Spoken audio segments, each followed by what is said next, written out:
Sports Encyclopedia. U.S. Steve Kim. Got Trent in the cut. Yeah. Where you at, man? In the gym shooting, I'm Durant. You ain't shooting John Moran. No looking stupid, we ain't losing. Grind like something to prove it. Came to the conclusion that is proven. Yeah, I'm proven with a reliable source. Straight from the mouth of the horse. Smitty and JB and Smitty from West Coast to your side. Worldwide, we in your city. Keep it 150. We never change what's happening. Hurdle and get it cracking. No capping, we never lack it. Better stay in your lane. There's only three Lakers that I would not look the other way if I saw them motherfuckers coming. That's Kareem, that's Worthy, and that's Coop. The rest of them damn Lakers, fuck them. That's bullshit that Robert Parrish said. Coop, you know I got your back like a backpack, boy. Fuck Robert Parrish. You know you ain't shit.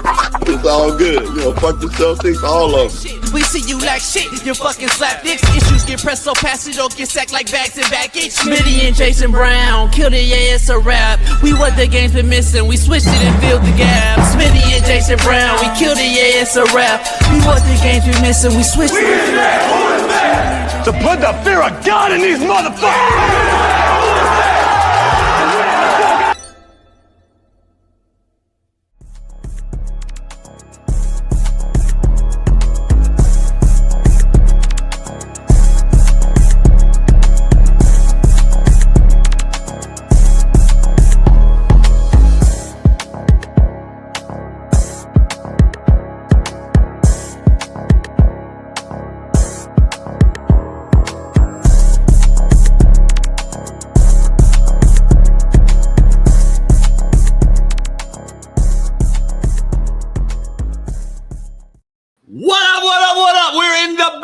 It's Truth Telling Thursday.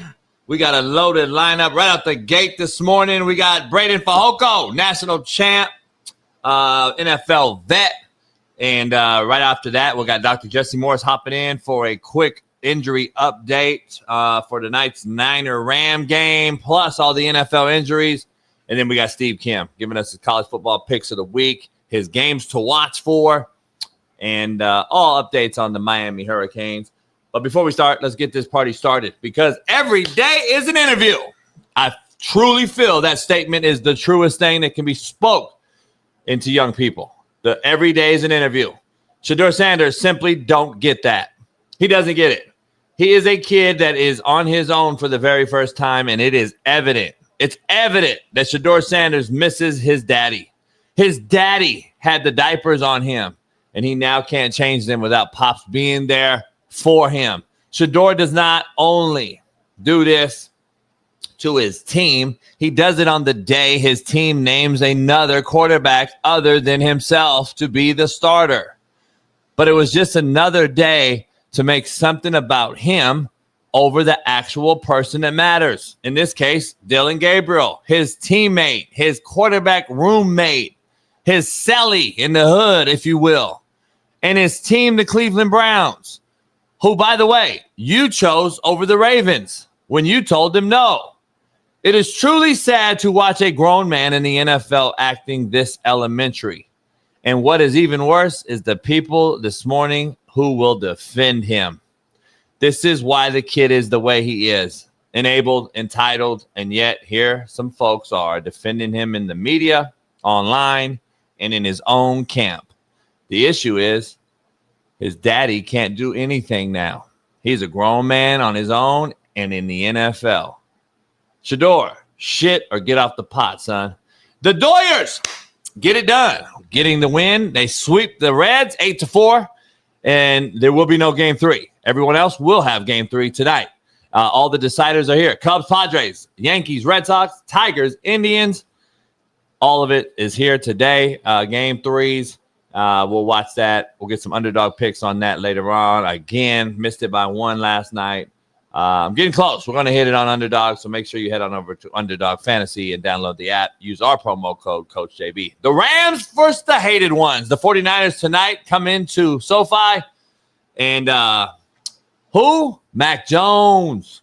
Who? Mac Jones gets to start once again as Purdy is out. The entire 49er team is out, and 49ers basically are going to have scabs playing against the Rams, and the Rams smell blood in the water because guess what? It smells like straight motherfucking pussy out there. That's what they should be saying to him today, Sean McVay. And we're going to go fucking mud stomp the 49ers. We got a loaded show. Braden Fajoko, Steve Kim, Dr. Jesse Morse. But what do I know? What I do know is my Far East Sider 317, LeBron Hairline having, Lamar Jackson loving, Danny Dimes now jocking, no more Caitlin Clark having. Big Smitty joins the show. What's going on, y'all? White wall. What? White wall. I don't like a white wall. But go ahead. Can you stop doing that when I come in? You mess my energy up. You get the chat talking crazy. The chat was feeling good today. Big Smitty, let's go. But when you throw out the white wall, everybody's energy shifts. You are an energy shifter. I am. I do suck the mood out. For negative. I'm like, oh, girl, what's her name? Kelsey? Girl? Travis Swift. Who? Travis Swift or whatever the fuck her name is. It's Taylor Swift. She's a Milk of Magnesia. Milk of Magnesia. Milk of Magnesia. I'm like Milk of Magnesia. I suck everything out of you. Like, you know how she sucked the seasoning out of Kelsey? Because when Kelsey was with the sister, he had a little swag. She sucked the seasoning out that motherfucker. But go ahead, Darnell. Speaking of seasoning, give me 1 second. Anyway, we got a viral video going on. I gave Smitty some chicken, and apparently I'm racist. So I don't get it. I thought I was being a homie. I brought him a full chicken, put a video out. And I don't get it. I don't understand why that's racist. But let's go into the quote of the day because I don't know what Darnell's doing. I got you a gift, homie. Next time I see you, I'm going to bring you this right here. Some garlic and onion.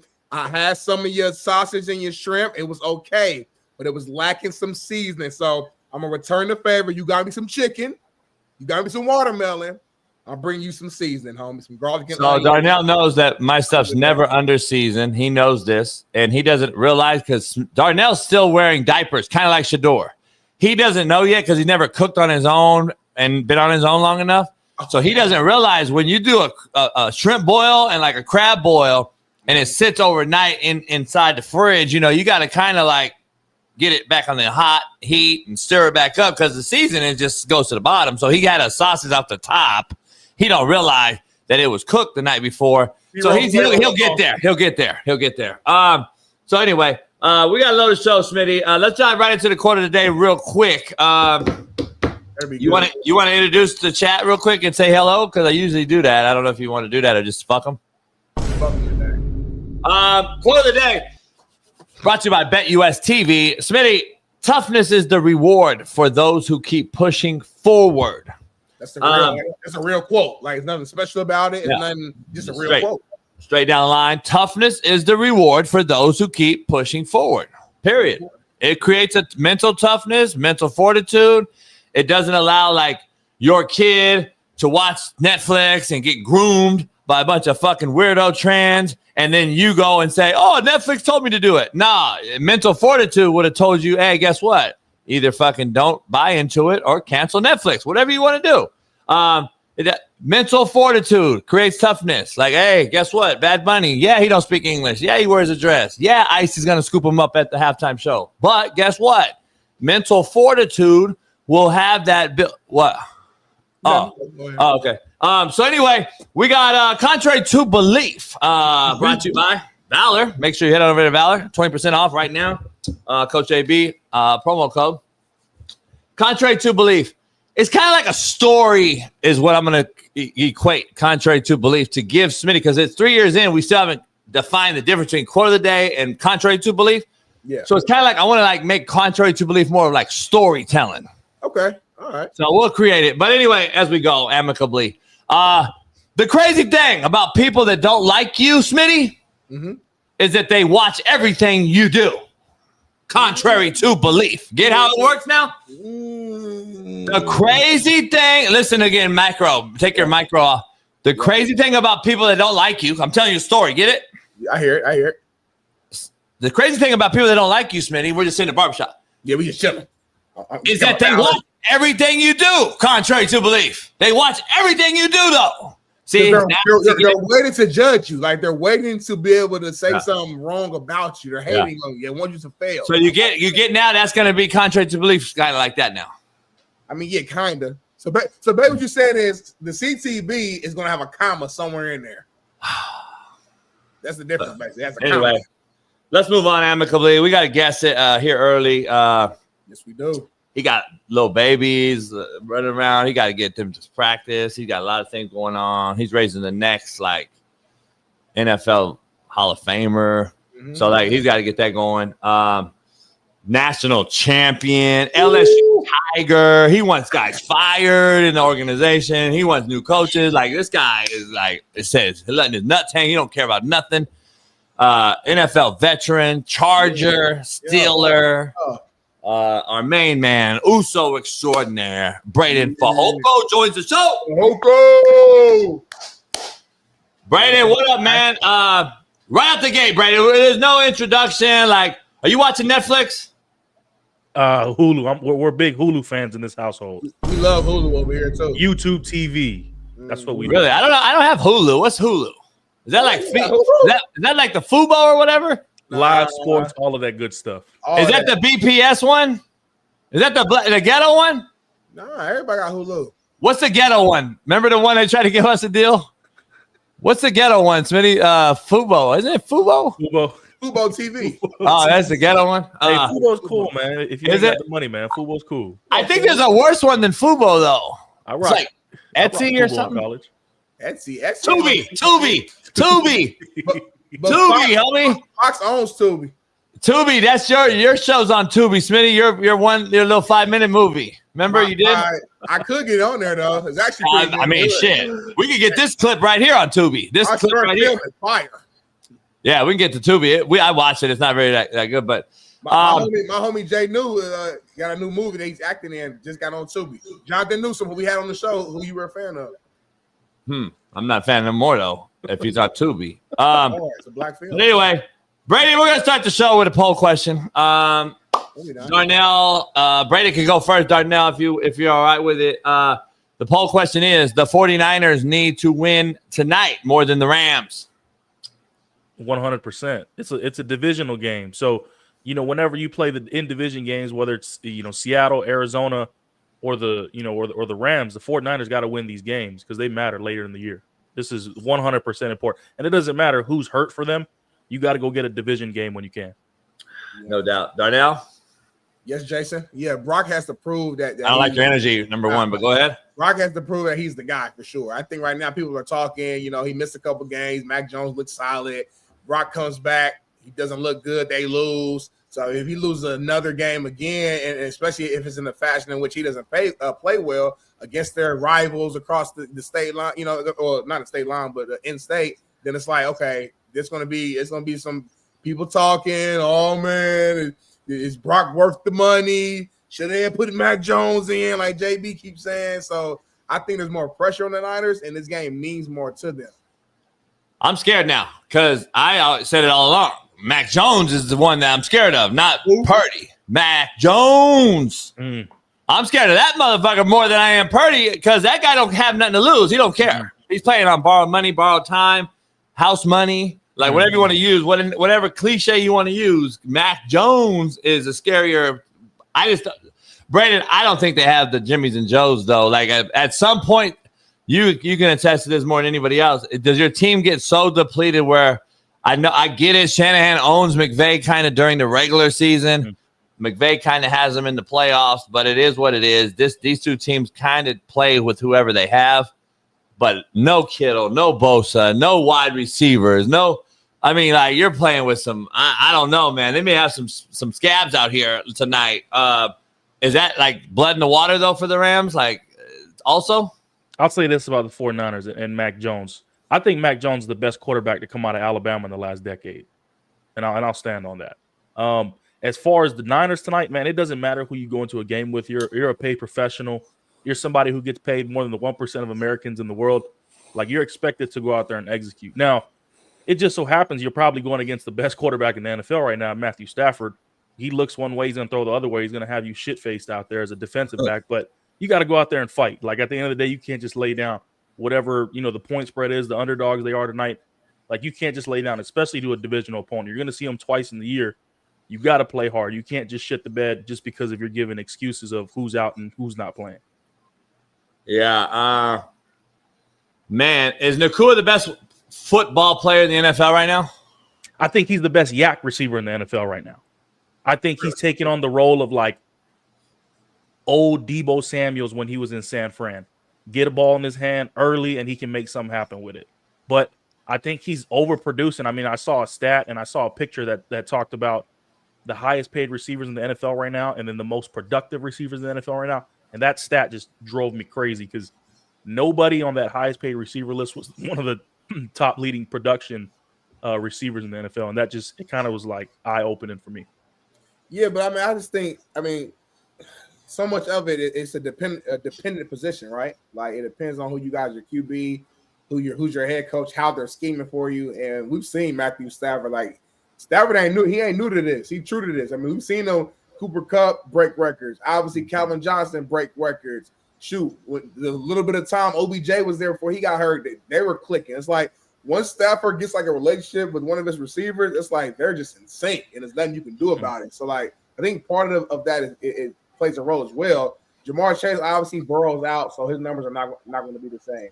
You got Justin Jefferson, who has a JJ as his QB. His numbers ain't going to probably be the same. You know what I'm saying? So I just feel like it's a little hard to like fully judge him. AJ Brown, I mean, they're not completing passes in second halves, let alone let him get the ball. He's reading books. So I just think a lot of the other top guys who are getting paid the most are just in different, unique situations where they don't have a Matthew Stafford. Smitty, don't let Braden like fool you. Like he kind of like threw some salt right there on Nakua because Nakua is like Samoan. Nakua has a little Samoan in him, and Tongan and Samoans they just like fucking want to fight right now. So yeah, see, Smitty, you're not really a macro, but anyway, I'm just fucking with you. Let's moving on right out the gate, Smitty. With Braden's on, we're gonna do a little fact or cap. Woo, my favorite segment. Yeah, I got some shit lined up for Braden. I'll start with you, Smitty, because you got to have the high energy. You're the youngest in the chat. Am I? No, you're not younger than – Braden's actually younger than you now. Braden's younger than me. Yeah. Like you've aged literally and figuratively on this show over the last 3 years. You've literally aged like way more than you should. Like black don't crack, they say. But like yesterday I gave you a chicken. We got a viral video going on. I don't know why you're mad at me, but hopefully we can fix that and amend our fences. We'll see. I don't apologize, but I did give you a full chicken. It wasn't fried, though, so I don't understand why there's hate. But we'll get to that later. We'll show this a little later. Fact or cap, Smitty, brought to you by Valor. Make sure you head on over to Valor right now. Get you 20% off. Fact or cap, LSU will throw the bank at Urban Meyer. Fact or cap? I'm going to call cap on that. I just don't see it. I just don't see Urban Meyer at LSU. I don't think it makes sense. Listen, we can judge Brian Kelly, and say that hey, he hasn't won the big one. He has to figure it out, but that's still a hell of a coach. And I don't see him getting fired. Braden, fact or cap, LSU will throw the bag at Urban. Cap, I'm with Smitty on that one, man. I don't think he fits what they're trying to do. LSU's a different place, man, to coach there, and I think Urban. I just think Urban's probably in the next step for a coach, probably at Florida when they fire Napier. See, I'm thinking he goes back there too. He kind of threw it out there. Like, it makes sense. Florida SC, but then he's from Ohio, and Notre Dame's his dream job. Like, one portal now. It's kind of going back to what it was, like one-time transfer. Fits to me. It fits Urban to me because now I can control it a little more. I can get you to stay. I can get the best kids again. I don't know, man. LSU's a hotbed, though, as you know, for some freaks. So, going to be interesting. Fact or cap, Smitty, the Rams will beat the brakes off the 49ers tonight. Cap. I'm telling you, upset alert.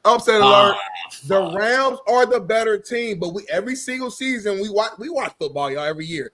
And we make bets on Bet US TV every single time. And things don't always go as you think it should go. Like, common sense will say the Rams going to win tonight. They're at home. They're the better team. They're healthy, but we just got done talking about how this game means so much to the Niners because of the situation that they're in. Sometimes that extra little push is all you need to win the game. And this Thursday night, man, it's weird, man.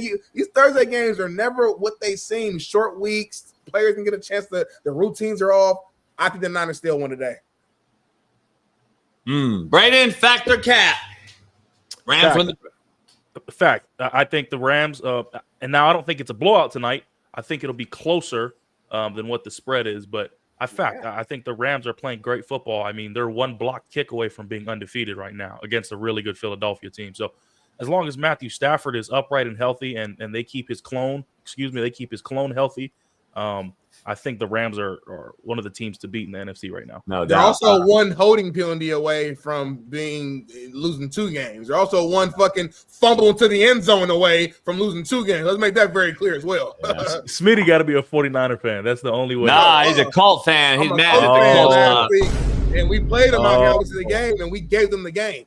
Oh my! And I'm also a defense away from stopping the Cool to have 13 catches. But anyway, fact or cap, Darnell Smith, Mike Shanahan is in trouble if they don't get it turned around. Why, Mike? I mean, Kyle. I thought Mike is chilling. I think Mike retired. Kyle Shanahan. Mike's in trouble too. Kyle Shanahan. Coach.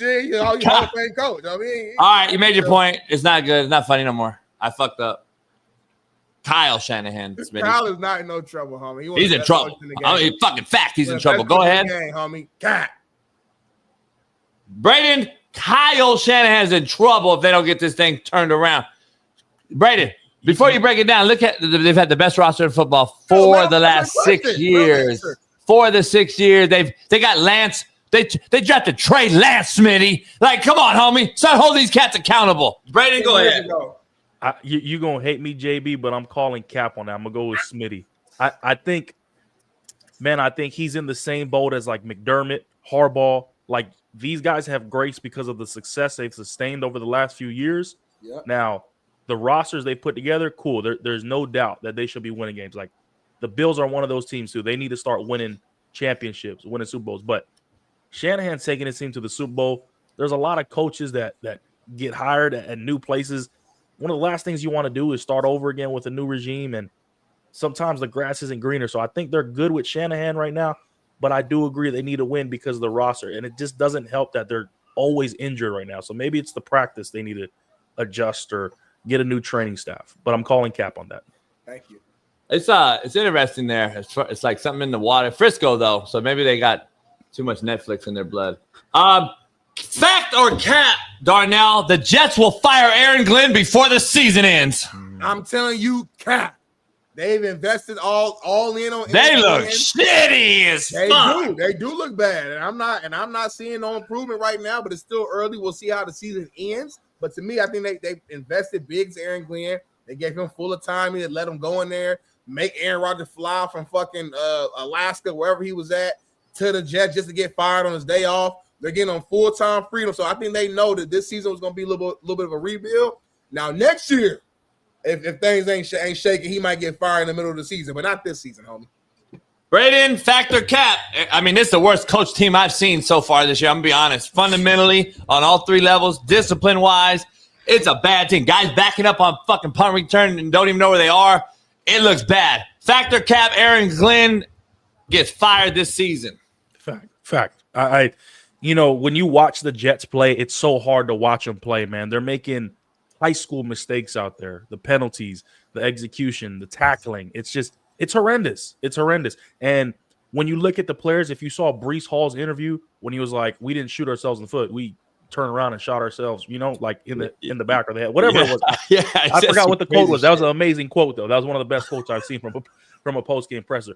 But when your players are saying stuff like that, and then I saw Justin Fields the next day in an interview. He said, I'm blessed to play this game. It's a childhood game. I get compensated. Well, when players start saying that, pack the shit up. It's over with. Like when players start getting in the media and saying, man, you know what? Regardless of how the season's going, I'm blessed. It's over with. Like, hey, Brady, I got sent that by a buddy of mine that coached him, and then we were talking, and I'm like, love him that he always is preaching God. Him and CJ Stroud, love that they do that in the league where we kind of lost that with Bad Bunny and shit. But I'm like, damn, dog, we're going there now? Like you just said, broke it down beautifully. When we go there, it's like, are they overpaid or something? Like it makes you think like these cats are happy, go lucky. They don't have a worry in the world. They could be shitty, get their money. Like it seems like that is going on a lot in the league now, dog. I don't know. Dude, I said it last week. I said usually when players call out the fans and you know you see them in the media say, "I want to see you come do it." That's another factor of go ahead and pack this season up. It's over with. Take a look at real quick, baby. Throw that in. Justin Fields had to say real quick before I do our last question. I mean, we're blessed at the end of the day. You look at the bigger picture in life.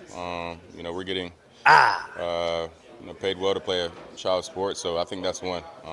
You know, just like I said, just looking at the bigger picture. No matter what everybody goes through, at least this is my mindset. No matter what I go through in this game, I'm always. Brandon, no matter what, we get our ass mud stomped. I'm still good, and we can get our ass drugged. If I'm the player on that team, I'm like, man, fuck that, man. Let's drop our nuts here. We gotta win a football game. I don't get it. Football's different. I don't know. And then you know, with the whole decision of Aaron Rodgers this offseason with them, and Aaron's been playing well for the Steelers, like you got to factor in that, not just how the Jets are playing, but the offseason personnel decisions of not keeping Aaron Rodgers there. So good one. All right, last thing. Factor cap, Darnell. Florida beats Texas this weekend. Cap. I told you, Arch Manning. This is Arch Manning's like coming out game. Like this is coming out party. Arch's gonna have a big time game against one of the best defenses in the game, and this is where he gets his respect. Cap. Brandon, factor cap, Florida, who you said should have beat LSU, beats Texas this weekend. Factor cap. Fact. I don't like Arch Manning. Damn. Watching too much Colt Brennan highlights. I don't like his mechanics as a quarterback. I don't like how he throws the ball.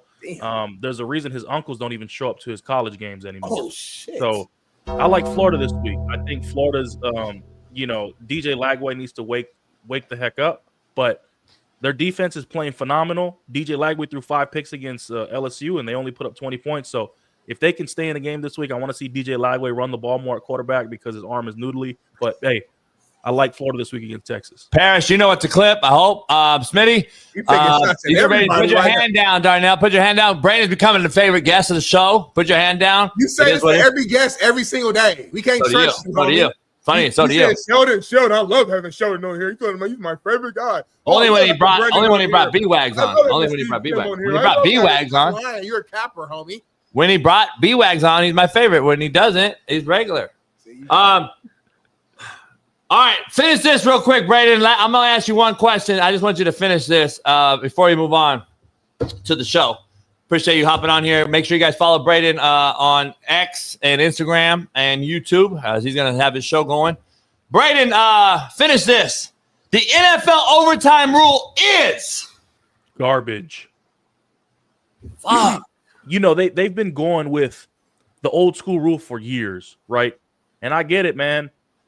Pat Mahomes was able to tie a game against Buffalo in what, 13 seconds or whatever time it was, and then Josh Allen never got the ball. But that's what the NFL's been for years. Like, you end overtime in a tie now. Like, come on, that's utter garbage to me. The fans pay money; they pay good money. The spectators of the sport to watch somebody win the game. You know, it's about winning and losing, and so I'm not a fan of it. I'm not a fan of this. Everybody gets a chance. Everybody gets a participation. Teams have lost great historic seasons because they've never got the ball in overtime, and that's just the way it is, and it has been. So I'm not for it, but it's the way the NFL is now. We just got to learn to adjust to it. I like the fact that both teams gets the ball. I'm just saying it should just keep going. Like it should be like college or something where they like, okay, after the first 4 overtime, like you have to go for 2-point conversion, or you have to do, you know what I'm saying? Something like that. I don't mind both teams getting the ball. I think that's cool. Like I thought it was fucked up. It's like Josh Allen is having the game of his life, and he does not get a chance to touch the ball. It's like, damn, that's just kind of like it was like, I don't know, it's just a weird ending to me. But I'm with you. It shouldn't be a tie either. Use the college model, force them to go for 2 if they score, or something creative to where it will end the game after that first overtime. Yeah, I think the NFL is the NFL. It's the grown man league. Like, you should play a quarter. And if it's still tied, then you have a kickoff or you do a field goals or something. Yeah, you do something, but there's no way it should end in a tie. And I don't believe it's a California tiebreaker rule either. That's elementary. That's college. I don't think the NFL needs to be different. It's a grown man league. I don't understand why we do this and finish this way. I just don't get it. They talk about safety, so we shortened the overtime. but then that same team will play Sunday and then play Thursday. But it's safety. Like, come on, man. The hypocrisy is the problem I have. Like, we'll go to fucking London for 2 whole weeks. My backup quarterback gets jacked and fucking like strong-armed in fucking Ireland, but it's all right. Let's just keep him there. It's safe. Let's go to Brazil twice a year. Like, come on, man. The hypocrisy is the problem I have. And I think the overtime rule is just the beginning of it. But, Smitty, let's dive into the show with Braden. We got a whole rundown for him, and it starts with Shedeur. Darnell. Yes, sir, man. So the Browns announced Dillon Gabriel to be their new starting quarterback. Shedeur Sanders, it was still listed as the 3rd string. They moved Flacco up to 2nd string. And Shedeur had I guess the media came in the locker room and wanted to ask him just questions about how he felt about it. And this was his response. Vocally, anything to say? I guess one more. I guess what do you think you have to show? Show to the coaches just to have them have that belief in you that you can be ready. What can you say? How much has Joe been important to both you and Dillon in terms of your guys' like development to this point?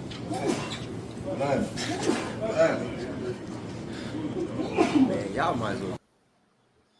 I got secondhand embarrassment, Brady. I'm just going to start off. I have secondhand embarrassment. Like, if you just for instance, like when I had a daughter that was young and she's a little kid and she's going to karate and I'm taking her to soccer and all these other things. I'm like, every day's an interview, girl. You better not go around acting a fool and these mamas peg you as this or that. Like, you have a kid. I'm sure I tell AJ McCarron, like I'm teaching my son right now. Every day's an interview. Somebody's watching your ass. Like, we're doing that as babies and kids. I don't understand how this grown-ass man in the NFL who's already receiving paychecks is acting the same way my daughter did at 6. That's the problem I have right out the gate. He's not helping himself whatsoever. Not only, in my opinion, with the NFL, because I don't know an owner or a GM that already we argue that, he got blackballed. He moved from the 1st to the 5th round, all this shit. Now he continues to do the same shit over and over and expecting a different result. So now NFL owners and GMs are supposed to want to trade for him? Like, I'm confused. And then macro level, Smitty, what is he doing to his own locker room and team? Like, what is his own team looking at today?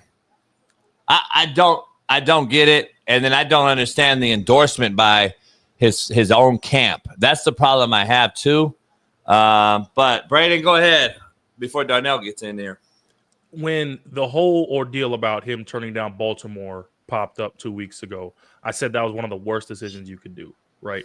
Number one, you just don't turn down being drafted in the NFL.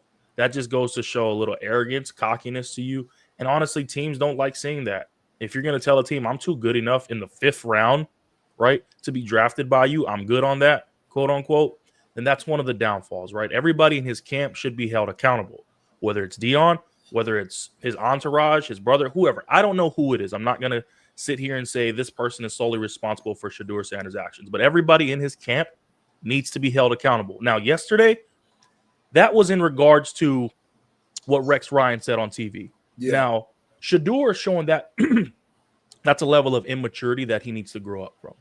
Like, I get it. You're responding to what Rex Ryan said about you on TV, and hey, Rex Ryan may not know dog shit about you or what you're doing or you're grinding in your process every day, but Shedeur Sanders, as a quarterback 3, you're not afforded opportunities to act like a quarterback 1, right? You're the last. You're the guy behind the guy in Cleveland, and your job is to soak up every opportunity. And yes, sometimes you have to bite the bullet in the media. If that means getting up in front of an interview and saying, you know what, I'm grateful for the opportunity to be here. I'm looking forward to working behind Dillon and Joe, whatever that role may be, and that's all you have to say. But to get up there and immaturely act like a mime and give silent answers is just not the way. You're not helping yourself out. Ownership sees that. The GM sees that. The head coach sees that. And then honestly, like if you're not getting and if you're not reading the room, like what Dillon Gabriel said yesterday in his presser, right, about the quote unquote perfect timing. I don't know if you guys saw that, but there's some animosity there. Hey, I was gonna ask you, yeah. There's some animosity. You tweeted it out. You said there's definitely some animosity going on between these two. You think, huh? 100%. Like the first time Dylan Gabriel said it after a preseason game, he said, "I'm not here as an entertainer, right? Or I'm here as a competitor. I'm not here to be an entertainer, whatever, whatnot." And he had to clarify it and said, "No, this is not about Shedeur or whatever." Cool, everybody gets it. But like Mike Tomlin says, 2's a pattern now, right? And now it's up to DG. DG's got to go hang his nuts out there on Sunday in London and ball out. But as far as the whole Shedeur situation, man, I just think there's got to be a lot of growing up there. I think in Colorado, he had a lot of his own ways. And it was one of those things where, you know, people were telling him, man, you can be an outcast. You can be the guy. Do it your way. You know, go into, you know, these meetings and demand your value and be yourself. And you know what? Honestly, the biggest problem here, JB and Smitty, is the way social media viewed him and his draft stock is a totally different way from how front office and execs. I try to tell these people they don't get it. You know, I may not be employed by an NFL team right now, but I'm still close with a lot of higher ups, execs, scouts, GMs I still talk to on a normal basis. And I asked them, and I won't put the word out there, and I asked them, I said, you know, what were your guys' grades on him? And they said, you know, the biggest problem is our grades on him weren't exactly what social media saw. And that's the problem, is everybody continues to believe social media, continues to believe these Instagram pages, these X accounts that push out fake agenda. But that's not really what the true statistics are where we saw him as a quarterback. Yeah, I don't get it. Smitty, real quick, D. Jones, you microanalyze everything. When are you going to call it out for what it is, though, D. Jones? Like, if you defend this, then you don't see the big picture either. Because, like, at the end of the day, if I'm the head coach Stefanski, I have to go in and talk to this kid now and say, hey, dog, this ain't about you anymore. You're still the third string quarterback. You need to, like, let's get you to the second string and get you in the game. I kind of agree with Shaun King, Smitty. I think he's going to have to play a game soon. Shedeur's going to have to probably play a game here soon, somewhat way, whether it's Dylan busts and doesn't do well, and then they say, all right, this is it, Shedeur, it's your time to shine, or Flacco goes back, and knock on wood, something happens there, and then Shedeur will be the next guy. I just, at some point, he's going to get his shot, in my opinion, and man, oh man, all eyes on you. Go ahead, Smitty. Yeah, I mean, I don't have too much to add. I mean, I think it was just childish to me. That's just how I looked at it. I don't really think I don't want to blow it out of proportion, but it was childish. You're a quarterback. Quarterbacks, you know, have to move a different way. Your leaders are in the locker room. Like Brandon broke down. I get what he's doing. He's basically saying, like, damn, every time I say, if I give you my real answer, I'm wrong. If I say this, I'm wrong. So you know what? I'm not gonna say shit. So I get the message he was trying to put out. So, you know, but it's just childish, you know. So, But like I said, he's a Sanders. So whatever he does it's gonna. If he would have answered it, we would have talked about it today. If he does this, we're gonna talk about it today. So, I mean, I don't know. The only advice I got, and I don't know if it's even possible, is try to avoid media right now. And I don't know the rules. I don't know how it works. You know, he's a third string guy. We don't hear from any other third strings, like any other team anywhere. So I don't know if there's a way to him to avoid it. I know the media's gonna keep coming to him because of his name, but like my only advice is like just if you can, don't even talk to him right now. If that's a possibility. I wish I would have seen a different response from his pops, because like he's a head coach of other men in college right now, and to me, it's an overall bad look for everything involved. Because at the end of the day, if I wish I would have personally, I would have called my son and said, and I got a daughter, but I would have called her too, and I'd have been like, call Rex Ryan and tell him what you think. Don't do a mime. Like, you should, if you got beef with Rex Ryan because he said, shut your mouth and get to work and blah, blah, blah, and you got personal beef or you were agitated by his statement or whatever, call that motherfucker. That's all I would have said if I was his pops. But not to do this right here, to me, even adds fuel. I don't know. It is what it is, but Smitty, a couple more things before Braden gets out of here. We got Dr. Jesse Morris going to give us some NFL injury updates here in about 5-6 minutes. So we got about 5-6 with Braden. Smitty's on you.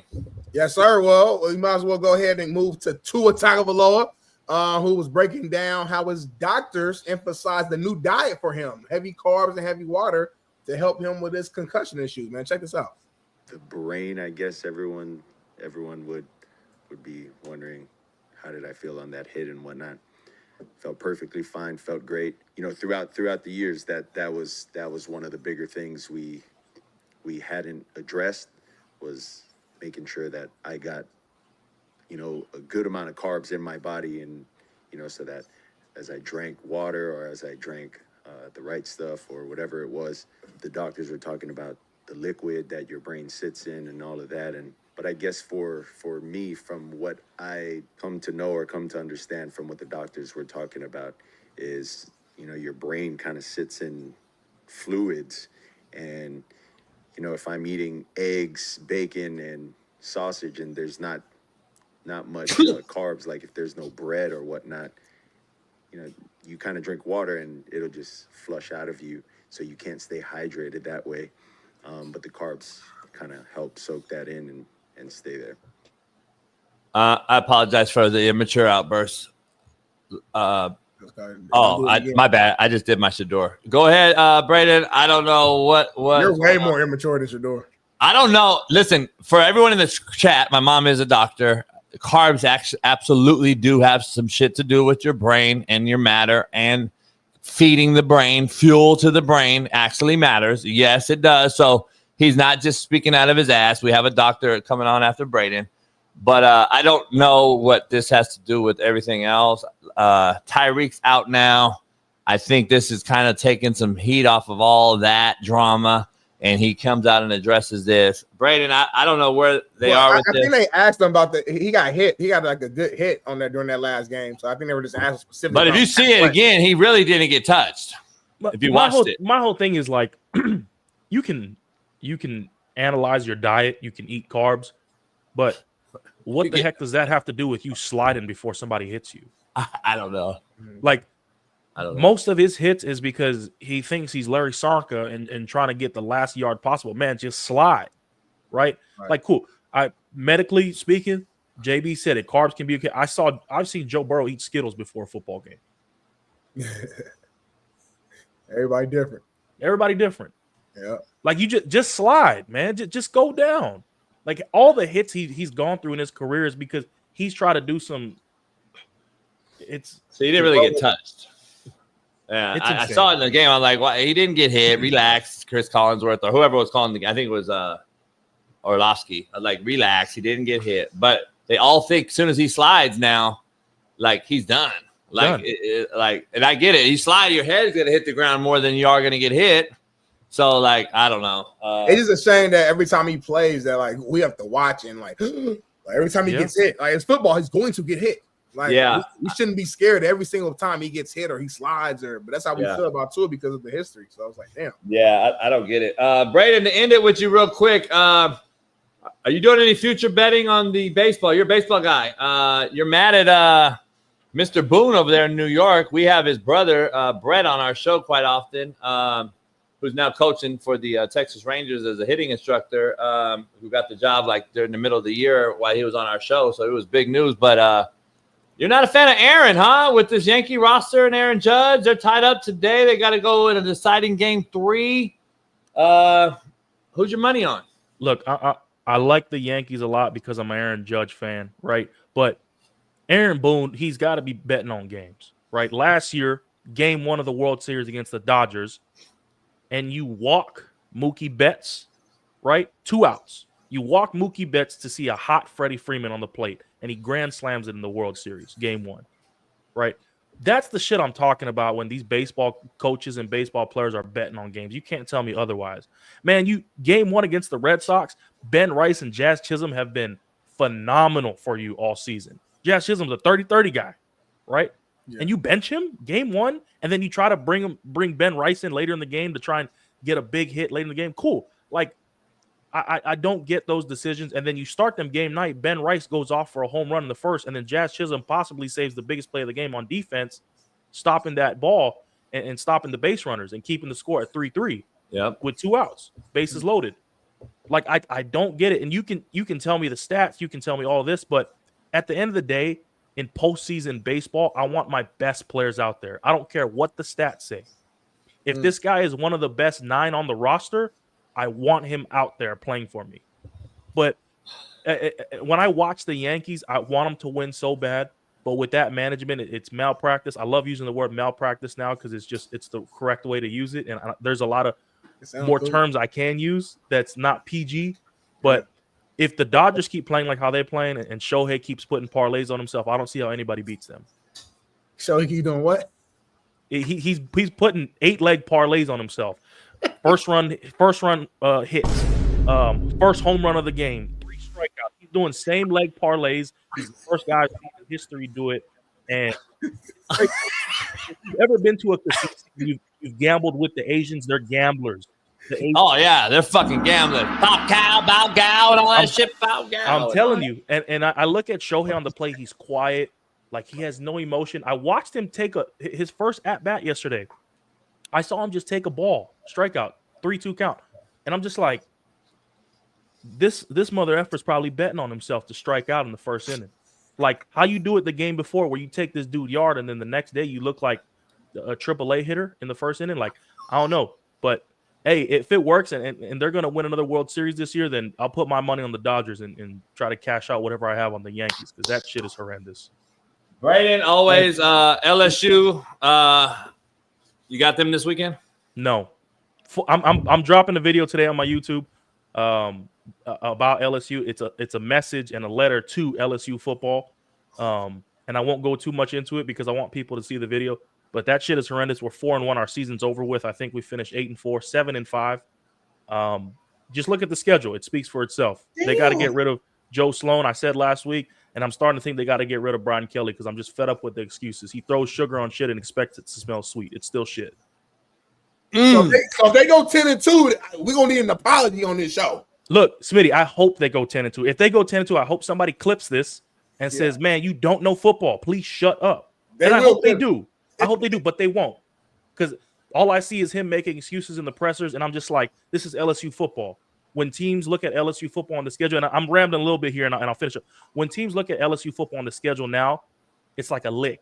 You know, oh, let's get out of this slump buster, right? But when teams used to look at LSU pre-2020, right, it's like, oh, shit, like LSU's on the schedule. We got to lock in. Make sure, like, we on our P's and Q's. It's LSU. But now people look at LSU like the old Vanderbilt, like just another week on the schedule to go get a win, and it's pathetic. Like, if you've been watching LSU, we're 4-1, but our season feels like it's over because it is over.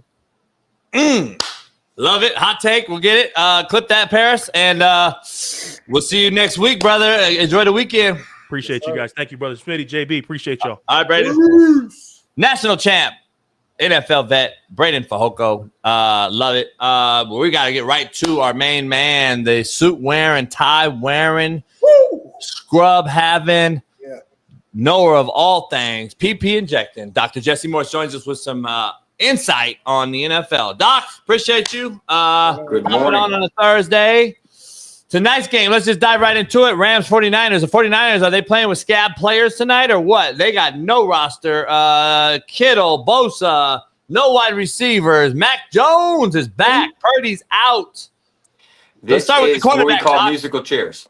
Musical chair. Start with the quarterback. A late scrap, I guess. I guess the Niners probably knew. You probably knew before, but it's back to the toe, right? So this is the nature of turf toe. Turf toe is notorious for re-injury. Why? This is his push-off right rear leg. So every time you need your toe, big toe, to stabilize. Coach, you can talk about this later if you want, to stabilize that foot. So you're pushing and rotating, right? What are you using to rotate that energy, right? Your big toe. What happens if you tore the ligaments or partially tore the ligaments on the bottom of the big toe? Every time you push off and rotate, you every throw, right? You're further accentuating that issue. That's not including scrambling. That's not including taking sacks, like all this other stuff.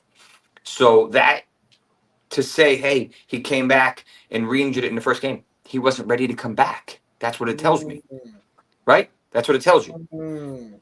But and this is the other issue, bro. This is a grown man sport where 200 and 300-pound people are running into each other. You don't get 3 nights rest and play again. Okay, stop with this amateur hour Thursday. This is ridiculous. So you're not okay. You want to see something crazy? Yeah. 25% of the Baltimore Ravens roster is currently on the injury report. 25% of 4? 25% of the Ravens? Of the Ravens. No wonder they 1-3 right now. It makes sense now. Nah, it's normal. Like, bro, For this them, is it's normal. crazy. And it's only week 4. Well, we just Niners finished are week 4, fucked, right? but We're going into Ravens- week 5. But we do this every year, so we just, we forget until we remember. But see, here's the problem. They're trying to get cute with all this international travel and Bad Bunny and all this other fluff. Bad Bunny. And then they have people going to London and Dublin and Germany and Mexico City. Getting jacked. But then you think about how much time and energy that takes away from recovering. Right? And That's they're over the there tough part. 2 weeks, Doc. What does that do? Real quick, Minnesota's there for 2 weeks. Oh, yeah. Like, They're away from their food, their families, their resources. Bed. Their bed, everything that they took for granted, right? The time zones are different, right? They're several hours ahead, technically. So what's going to happen when they come back? I'm assuming they're probably going to be on a bye, so they get a little bit of a break.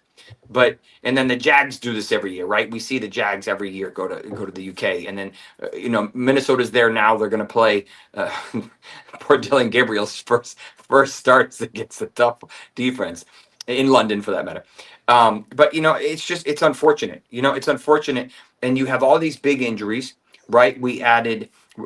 They lost. I'm assuming Lamar's going to be out for at least 2, if not 3 weeks, because they have a bye.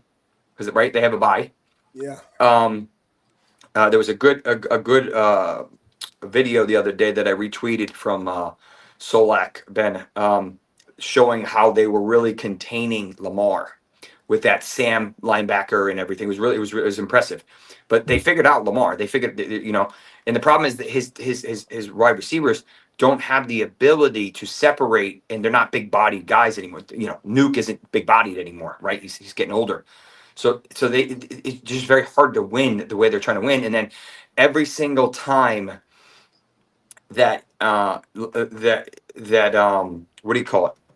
Henry's on the field, he's probably going to run the ball, right? So you're telegraphing your plays, right? There was a crazy stat that I tweeted last night, or retweeted, about Jalen Hurts. Did you see this? No. Check my feed and read it. It's crazy. Like Scott Barrett of Fantasy Points posted, I'm like, okay, the percentages are bananas. When you see it, and you're like, okay, this is just they're playing with fire right now. They're just such a good team that they can get away with it. But you can't be. The OC change is a big deal there, a big deal. Yeah. Speaking of tonight's game, it's Thursday night. When you leave, we're gonna bet it later. But the only guy I'm questioning on the Rams right now, luckily, knock on wood, they've been healthy for the most part. Tyler Higbee is a big part of their offense. Tight end. He's got a hip injury. He's doubtful today. Do you know anything about his hip? He's been dealing with it for a couple of weeks. It's probably more of a hip flexor than a hip pointer, which is a bruise. Hip flexors can be annoying, can linger. Short week. Doubtfuls rarely play. Super rare. 10%, less than 10%. So at this point, it's more of a formality. He's likely to even if he does play, he's not going to be effective. He's a high risk for injury. So you'll have Puka getting 1 million catches. You'll have Devontae probably catching a touchdown. Kyron will probably have 60% of the split again. On the other side of the ball, coming into the season, you could probably name at least 2 of their wide receivers. Unless you're a crazy diehard fantasy person or DFS person or betting like myself, you probably don't know any of their active wide receivers right now. Nah, they got Jordan Watkins for the Niners is out. Pearsall's out. Juwan Jennings out. Correct. Brock Purdy's out. Brandon Ayuk isn't back yet. Ayuk's out. George Kittle's still not on IR. Is still on IR. Kittle's on. So their number 1 wide receiver tonight is Demarcus Robinson from the Rams. He should be around. You know what? Real quick, and he was suspended. He was suspended. So this is last week was his first game.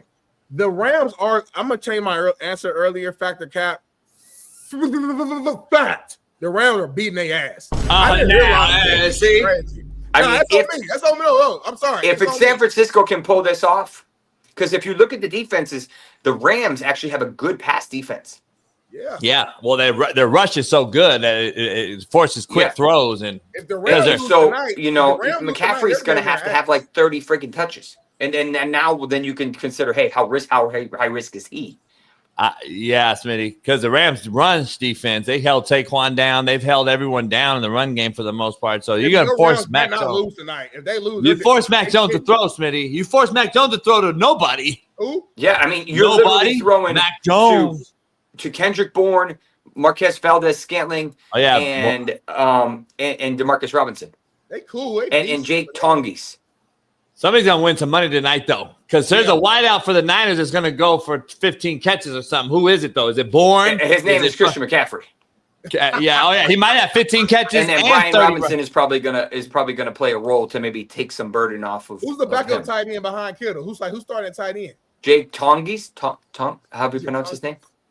Yeah, he might have 8 catches. He actually might do decent, to be honest with you. I'm looking at their roster of injuries. I've never seen a list this long. I'm telling you, like, remember, it's week 5. We haven't really even started yet. Right? Do you think I'm not trying to like call anybody out, but like, is there any blame on like the team, like the doctors? There's got to. I've been saying this for months now. There's got to be something in that water. I personally, this is me being funny, but also being serious. I personally think Christian McCaffrey made a deal with the devil. Because how can this dude goes from being unbelievably elite to being injured, right? Yeah. So this year I figured he would be healthy because I think he wants to end a high note, right?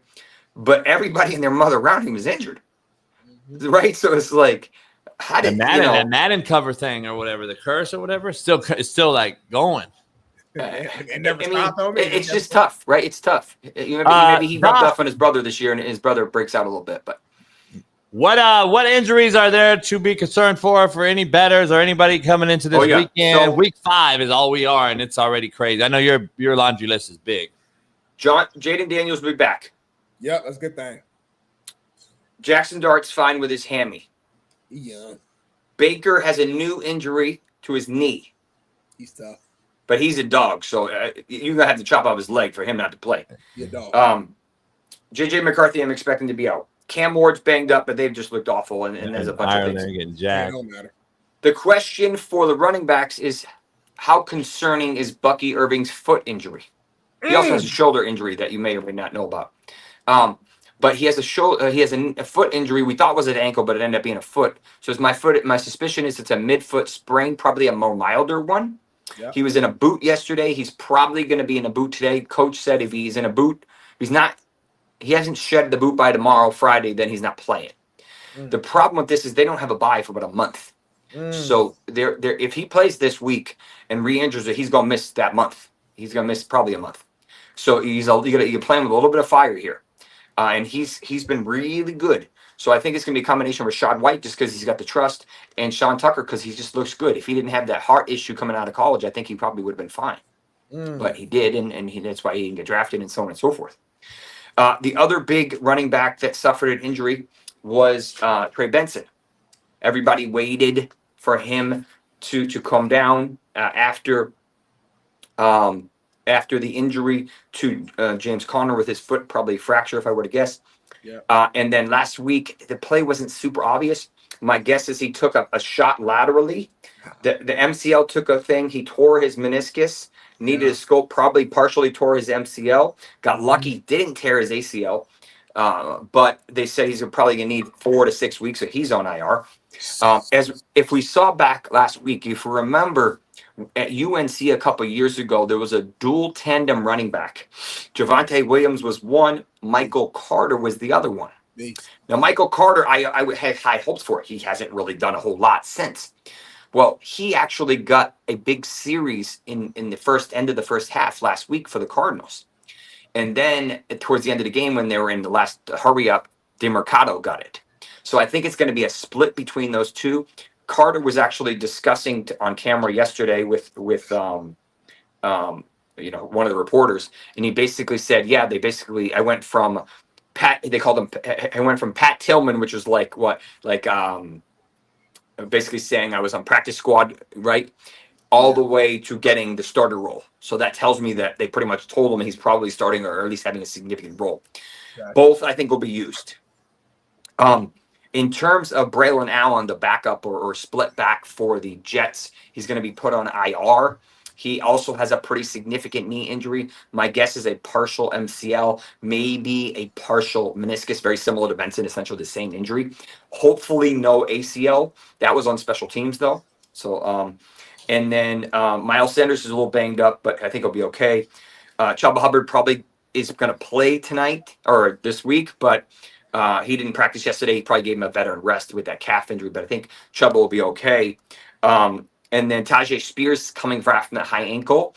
I don't know if he's going to play this week. He's still wearing a sleeve yesterday. He's about 6 to 7 weeks out from his high ankle, which gives you an idea of how bad it was if he's still not ready yet.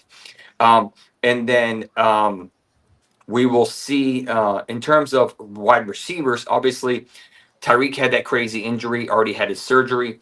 ACL, maybe got a little bit lucky. And then in terms of Malik, unfortunately, he had his ACL. So we're going to see some downstream effects from that. Calvin Ridley's banged up with an elbow and a knee. So we have to keep an eye on that. And then Debo is a little banged up with a foot. So we don't know how serious that is. That's probably just a veteran rest, but we'll keep an eye on that. I expect McLaurin to be out this week again, because quads just suck. They do. And he's had a quad injury in the past, so I don't know if it's a re-injury or same one. In terms of CD, he's close, but he probably won't return till next week. He looked pretty good on the sidelines. If your high ankle's bad enough, you're not going to be bouncing on the sidelines. So you're doing okay. So he was already doing work yesterday without a boot, without a whole lot of restrictions. Matt, go back real quick before you get out of here. Can you go into one of your tweets here? Yeah, Malik Neighbors, because you made an interesting take. I said this for years now. The overtraining, which I'm a fan of. I'm actually a fan. I think you can't overtrain, but you showed this, that Malik Neighbors in the offseason, what he does in 7-on and personal training and stuff. So how he's planning here with the arrow, and then how he ends up blowing his shit out. And you kind of compared and contrasted this. Break this down for everybody out here. So this is a little controversial, depending on who you talk to, but I do think the turf and the grass play a role, right? I don't think that's too dramatic, but there's more to it than that. That may be the straw that breaks the camel's back. But the issue with this is a kinetic chain issue. What do I mean by that? If you're constantly, if your lateral hip flexor is weak, if your foot is rotated in or in, and more so importantly outward, if your foot is rotated outward when you're standing, what's happening is you're collapsing medially, right? So you're collapsing medially. What happens is that puts a lot of stress on that ACL. It also puts a lot of stress on the arch of the foot. So what happens is the arch is supposed to be supportive. What happens when you start rotating? You start to lose that arch, which then correlates with that knee, right? So it's all connected. And then you also have an issue with the toes. All of these cleats, all of these shoes are super close together. Yeah. And a lot of, and that messes with stability, that messes with a bunch of stuff. So it's a combination of genetic things. And a lot of these guys aren't properly recovering, and they are actually causing issues because they're overtraining.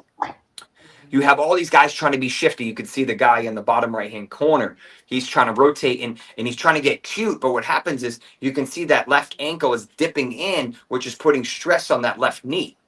So what happens is, think of that ACL as an elastic band, elastic rope. So what happens is it's nice and tight, but over time it starts to get more play.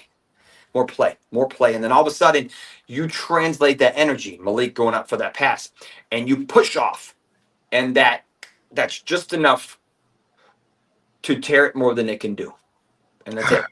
Hey Doc, I got a guy that I got on Netflix. I got turf donated to me from the Baltimore Ravens that they ordered the wrong shit, and it was brand new, and they gave it to me for a very cheap cost, but it was just because there was one bad line on it, and they were like, we can't use it. Obviously, it was their practice squad. It was their practice field turf, not their game turf, obviously. So I got it at Indy, and we put it in on Netflix, and we did the whole thing. He told me, though, he's no longer with the Ravens, so I'm going to say it. He told me, he was like, when he was one of the original guys back in the 70s, that when the turf was it was like putting green, there was fucking rock, cement underneath, and it was just the worst. It was just like fucking rug burn heaven. He was like, it's going to evolve over the years. And he's like, in 30 years, it's going to be the number one cause for turf toe and Achilles tears. He told me this in 2018, and I was like, really? And he's like, yeah. He goes, people don't realize the rubber and the other things that they put in it, the sand, the dirt, because it started with AstroTurf, and then it evolved to the speed turf and everything else. They're like, it elevates, and it gives the body a false sense of, because they said they had to deal with all this scientific backing before they can actually use the turf in any live games. And it started with soccer.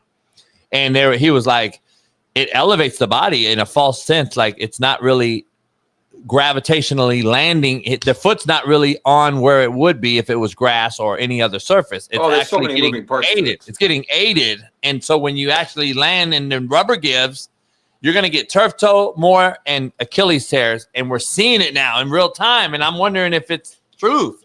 I'm telling you, I mean, and you think, well, this injury happened on grass or whatever. But how many times did he play on turf before it happened on grass? Yeah. Right? If he only played, I mean, you have to fix biomechanics. A lot of these guys are eating garbage. A lot of these guys are not properly rehabbing. A lot of these guys are not being proactive. They're being reactive. Right? Why do guys come to me when they're 27, 28 and trying to get one more contract as opposed to 23, 24 when they're Superman? Or at least mentally, they think they're Superman. Right? Yeah. I can't tell you the number of my personal patients that are NFL players that within 2 years have retired. They come to me too late. It's too late. You can't do it when you're 28, 29, 30. Yeah. Not in this league. Last thing, Doc, before you get out of here, any update on Joe Alt? Bad high ankle from turf toe, from turf from MetLife. Damn, that's crazy. MetLife just keeps. And then Colton worse than Miller, me, Smitty. Yeah. Colton Miller, the tackle for the Raiders, I think his name is. Yeah. He had that plus a fracture. Golly. He had a so he's going to probably miss closer to 6 weeks because he had a little fracture in his ankle. So it's not just instability of the high ankle, but I mean, remember how big these guys are. So you're translating a ton of energy. Yeah. Right. So you can't, and people are pushing you this way and this way, like double teaming you, right? And they're throwing you this way. So that ankle needs to be able to stabilize no matter which way. And that's part of the problem. Right. So that, that's gonna, I mean, their line was already bad. So how is this gonna get any better? Yeah. You a bad boy, Doc. Good shit as always. Enjoy the weekend, your bets, etc. And we're going to a stem cell conference teaching people how to inject the hip this weekend, baby. That's how you do it. Giving back and teaching, baby. I need you to come do Ash, my dog. I think he's got something. Much love, man. We'll see you next week. Appreciate you. Take care, guys. Appreciate it. Peace. Smitty, so rapid fire. So who's worse, MetLife, the common denominator, and everything it's attached to him, from Aaron Rodgers to all the, or JB? Because you broke it down. You broke it down. For you messed up. Like, you ruin lives and careers in a non-physical way. That life is like mess you up physically. So they're either way they're messing you up. It's just different. It's dinner the same but different. So I'm fucking people's lives off. Yeah, like people get fired fucking with you. People get like they lose friends fucking with you. They lose like brand deals fucking with you. But then MetLife, you're just gonna lose your career. You're gonna tear your ACL. What's worse though? Damn, there's worse over there. If you're a football player, MetLife is worse. If you're just like an everyday guy like me, you're worse. So it just kind of depends. I don't mind tearing my ACL right now. We got Steve Kim on the other side of this commercial. We'll be back in 3 on a loaded lineup. We'll see you in about 3 minutes.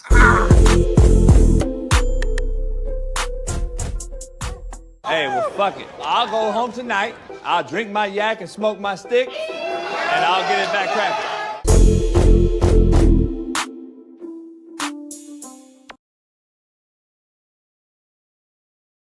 Back at it on the Coach AB Show with Big Smitty, as we have a proud new sponsor. Valor is getting me excited. I am fucking hyped. This new drink. Fuck you doing, homie? Yeah, my fault, man. What the fuck are you doing? I'm sorry, man. That drive killed me, man. I'm exhausted. 2-hour drive. Oh, you don't know why I'm excited and hyped already? No, I know it's 5 a.m, but goddamn, homie. What's going on, homie? We got this new sponsor. Valor.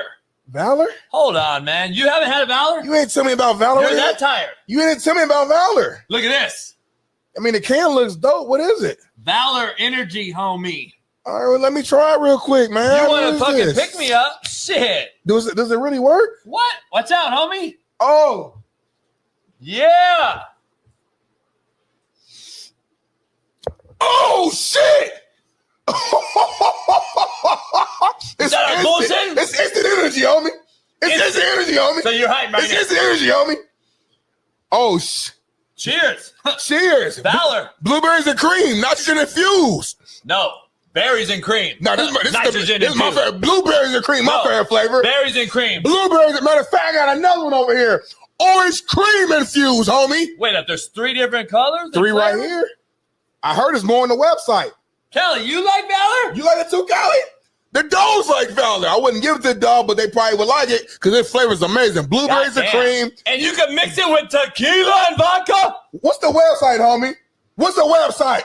We got to tell them to go to the website right now because I heard that they got even more than one flavor. Go to valorenergy.com right now and use promo code Coach AB and get 20% off your first order. Through the month of September. I encourage all our fans, our loyal fans, to post a picture with their Valor just like Smitty and I do and enter a sweepstakes. Our winner will guest host a show with Big Smitty and I. You ain't gonna guess host the whole show, but we gonna bring you in and let you talk for about 5 to 6 minutes. I'm gonna be real with you. Tag Coach AB, tag Valor Energy, post a picture, hashtag, and we're gonna bring you on the show for a few minutes, man. Valor, VALR Energy.com. I'm hyped up right now. Look at these Valor t-shirts, merch. We got it. Woo-hoo. Look at that backside for me. Way more athletic. Way more athletic. Valor. Check it out. Coach AB, promo code 20% off right now. Peace. And who we're both a fan of was speaking out on Shedeur Sanders, his comments, and check this out. One of an outstanding coach. All right. But why the hell isn't he putting Shedeur Sanders? We're all waiting to see the Shedeur Sanders be the guy or Gabriel, whatever. Something's missing. Something's missing with this kid. This kid talks. He runs his mouth like I could be a starting quarterback with his arms crossed like this. Get your ass in the front row and study and do all that. If I know, the whole league knows. Quit being an embarrassment that way. You got the talent to be the quarterback. You should be. You should be embarrassed that you're not the quarterback now. We'll see if they make a change there. First of all, before we go into the actual tape, I love coaches because the fact of the matter is, you guys notice like the littlest details. This man said, with your arms crossed, sitting there like that, the arms crossed piss Rex off. Like that was forget what Shedeur said. Because his body language, Smitty. The arms being crossed on me was the biggest, like. Hey, his body language, like he's too cool to fool. Like he's been there, like he's a 20-year veteran. That's what we see as a coach. That's why I've been saying the same shit. Like, why is he like this? Dog, that matters, Smitty. JB, how you saying it, JB? like he did it fast too, you see, because you know he was pissed off. Yeah. Yeah, he pissed off about it. So, like, listen, man.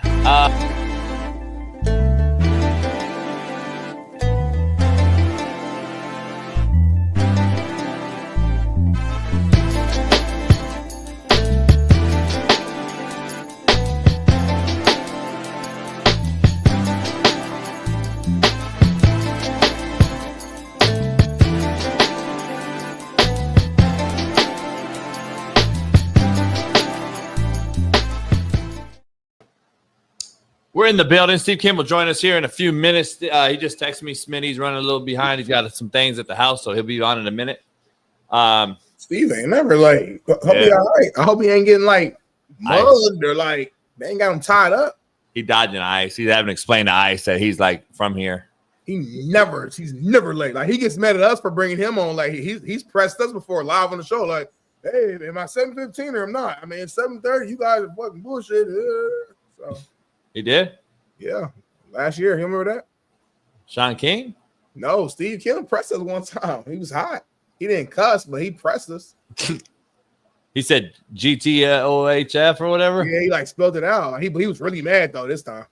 But anyway, new Hey, segment idea right here that I made called Rank This. We got 2 speeches here. And JB, I want you to rank them. Let's check this out. Why not working? Huh, motherfucker? Why not working? We ain't going out. We ain't going out. We ain't going out. We ain't doing it. Fuck we doing it. Motherfucker. You ain't going to fuck with you. Motherfucker, I ain't doing it. Shut up. In your ass, motherfucker. You in the wall? What's wrong with you? What you doing? What we call? Let's go. You're killing me. All right, JB. Come on here with that bullshit. All we fucking make a mistake. This shit is big time. That's Northwestern back in the day. Northwestern. You know about Northwestern, so like that's coach. That's just coaching to me. So how would you rank it then? 10. Perfect. All right, there you go. Yeah, that's a 10. That's coaching. That's just normal coaching. And if you notice, that was some time ago, though. That was 90s, early 2000s. I believe his name is Coach Edwards. I don't know his name anymore, if that's him or not. I went through a lot of guys recruiting them through early 2000s on. They've had several coaches, but they had a couple guys there for a long, long time. It's normal shit to me. That's just football. Like, that's normal 24/7, though, meaning during the day and the kid walks in the office and you got to rip his ass for classes or fucking grades or acting up in classroom with females. That's just normal shit. Nowadays, you're fucking basically having to like, son, why would you tell her that? Like now it's like they control the narrative, homie. It's fucking I'm crazy. like you being over dramatic and over exaggerating some of this stuff because there's still a lot of coaches who's coaching right now who were coaching when you were coaching and who you know personally, and you know damn well they're not over here just soft as hell, just talking to these players like that. They might say that in front of the camera. You think Dan Landon in there? You think Lane Kiffin is just? You think Steve Sarkisian is over there? Oh my God! What you saying, homie? Don't drink your tea. Don't drink your coffee. I don't drink tea. I've never had tea in my life. Talk ain't soft, homie. Don't do that. Tea soft. Tea. Ruben drinks tea. It's soft. I can't do tea. Well, my wife makes me drink sometimes. He says it's good for my blood pressure.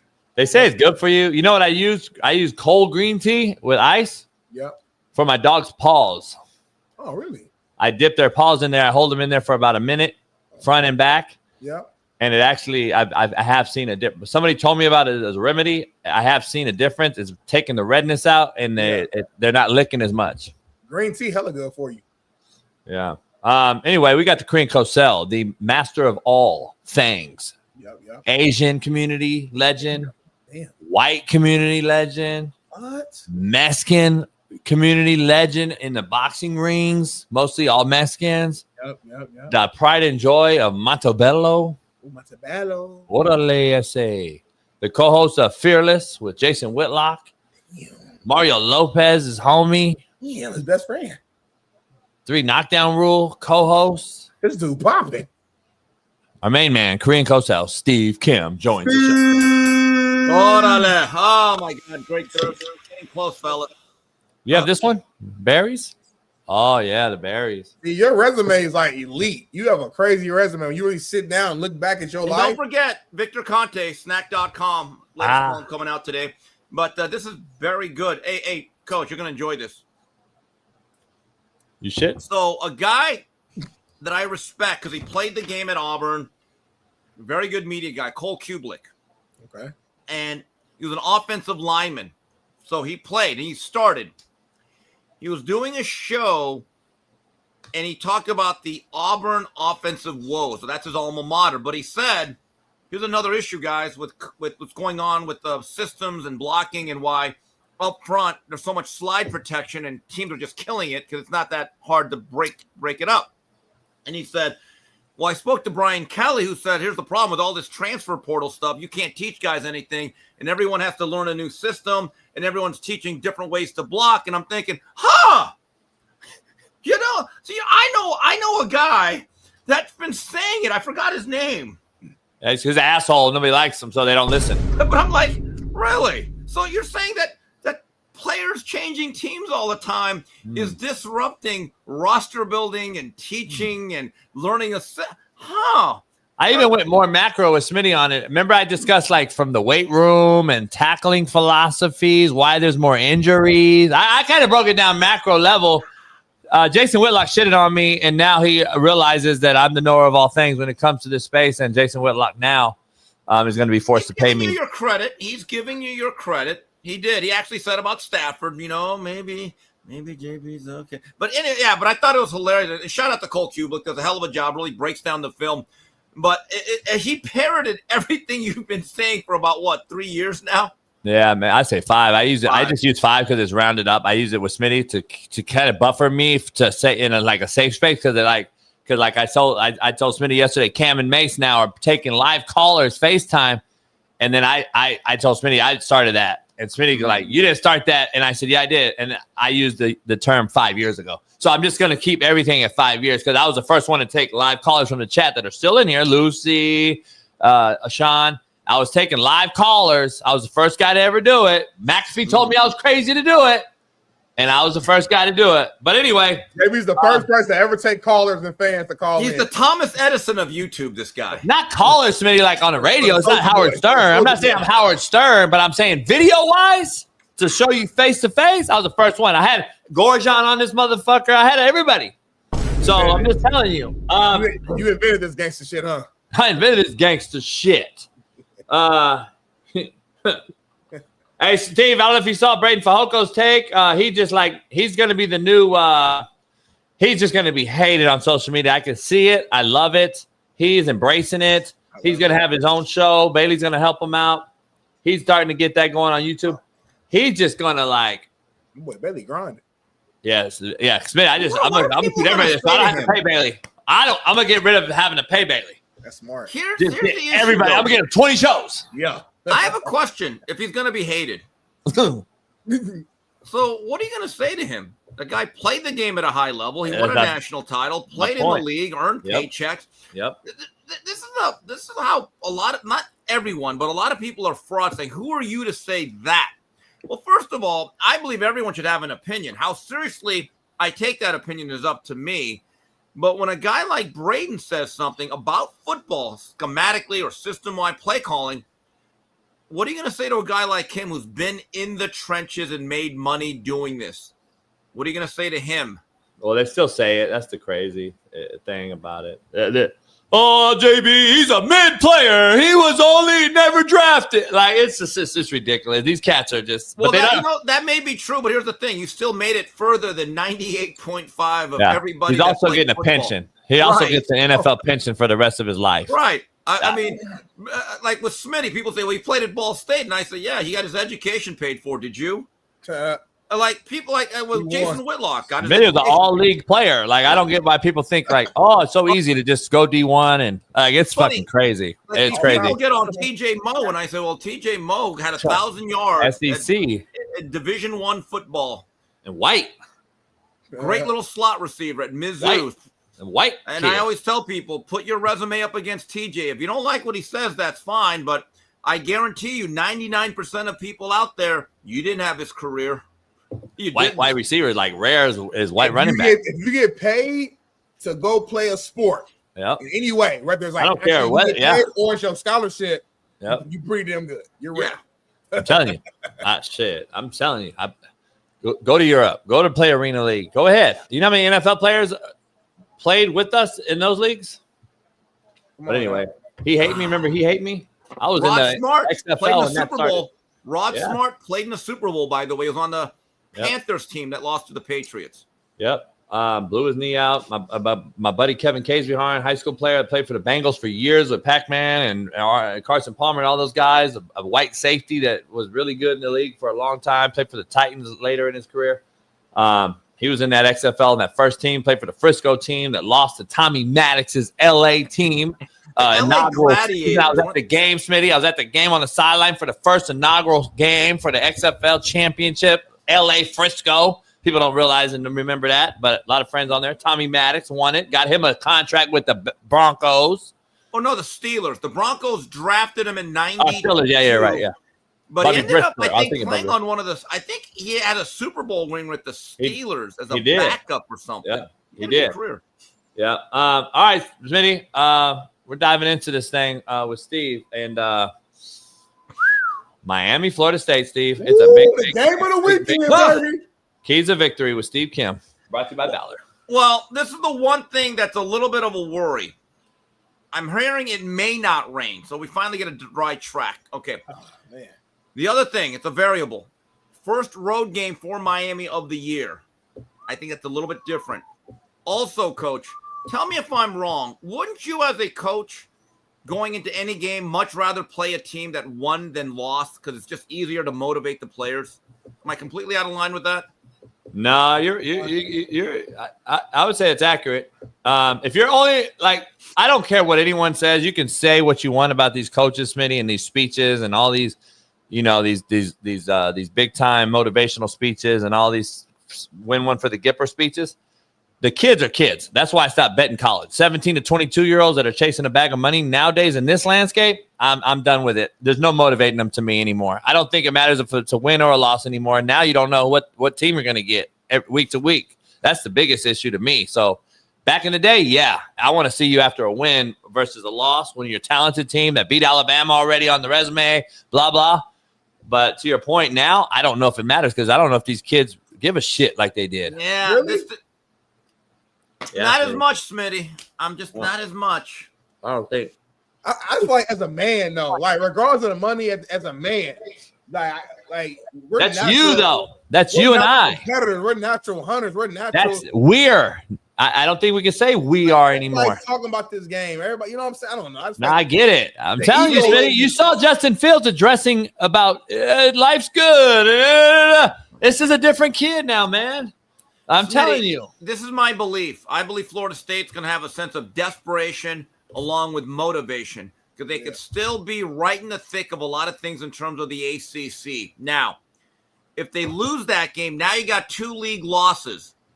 And UVA right now is undefeated in the league, and they play Louisville, who's right now undefeated in the league. And then Miami would be undefeated should they come out this weekend, right?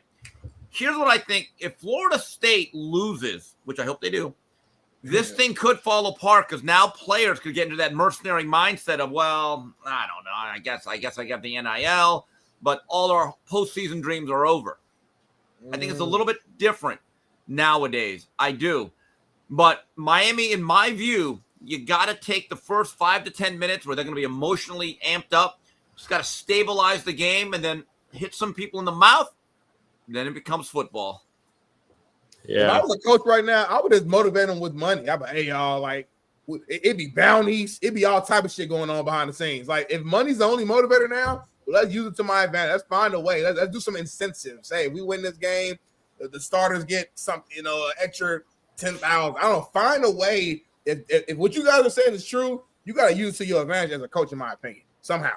Well, Smitty, this is the prime time game. Yes. Chances are this will be the most viewed game of the weekend.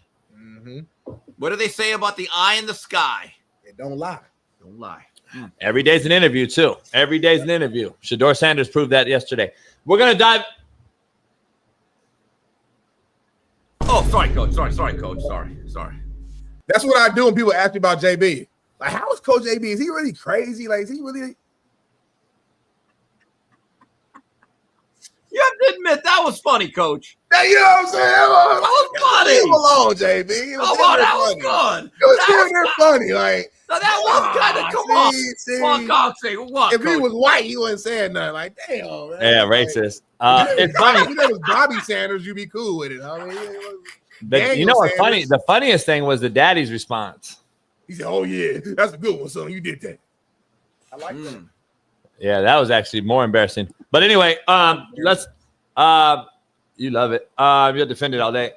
Steve Kim, we got your top 10 games of the week. We got to dive right into that. Powered by Valor. Make sure you head on over to Valor right now. Get you 20% off using the promo code CoachJB at Valor.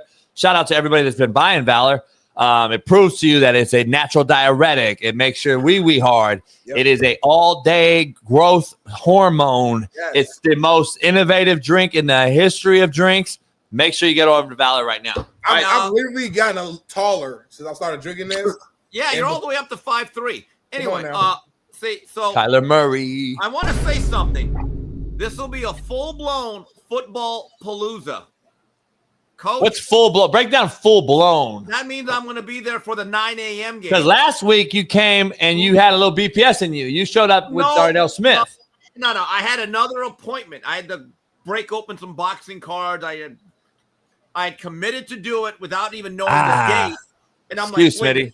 It's on a Saturday. And here I'm thinking, all right, so Smitty's going to finally beat me to a football palooza. So I drive up. Oh, shit. Ring the doorbell. The dogs are all up on me. Don't ring the doorbell. It's on you. And I look over. Where's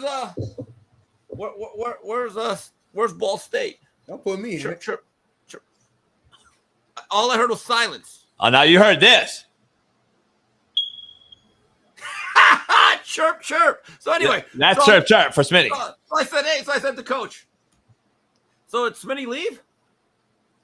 And he just gives me a look like, crouching tiger, please. You weren't even there. I was there yesterday. You wasn't there.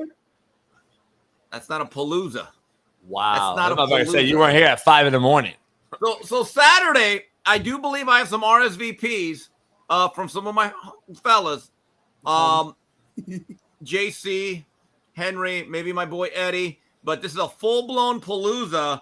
I'm going to get there early. Might even flying out. Might even take a nap because I got to get ready because the 4:30 comes. 4:30 comes, we're going to Tallahassee. But you see the list. But let's get into this, fellas. Good slate of games, but it's always a good slate of games. Week number 6. Call me crazy. I want to see if Clemson's still going to play hard, even though their year has been a complete bust. And, Coach, here's another thing. Do you believe Bill Belichick and Jordan, the Don, do you think they're going to French kiss at the middle of the field during warm-ups this game? Hold on. I have a major problem with this list. What? He just got started. Yeah, just got started. No. But I usually, we got a major problem here. What? What the hell? What? Where the hell is Arch Manning, Florida? That is a game that I'm curious about. But can we be honest, Coach? And I'm going to watch that game. That may set quarterback play back 50 years. Okay, so there's your rationale. You defended why they're not on there. Is that what you're telling us? Yes. All right. Okay, go. And by the way, Clemson, UNC. Texas is a major favorite over Florida. Now, we're going to – Napier's lost that locker room if they still want to play for him. But I am curious. I want to see Arch Madness against a loaded Texas defense. The storyline, though, has to be top 10 storylines, right? To watch Arch. All right, so that'd be number 11. It'd be, you know what?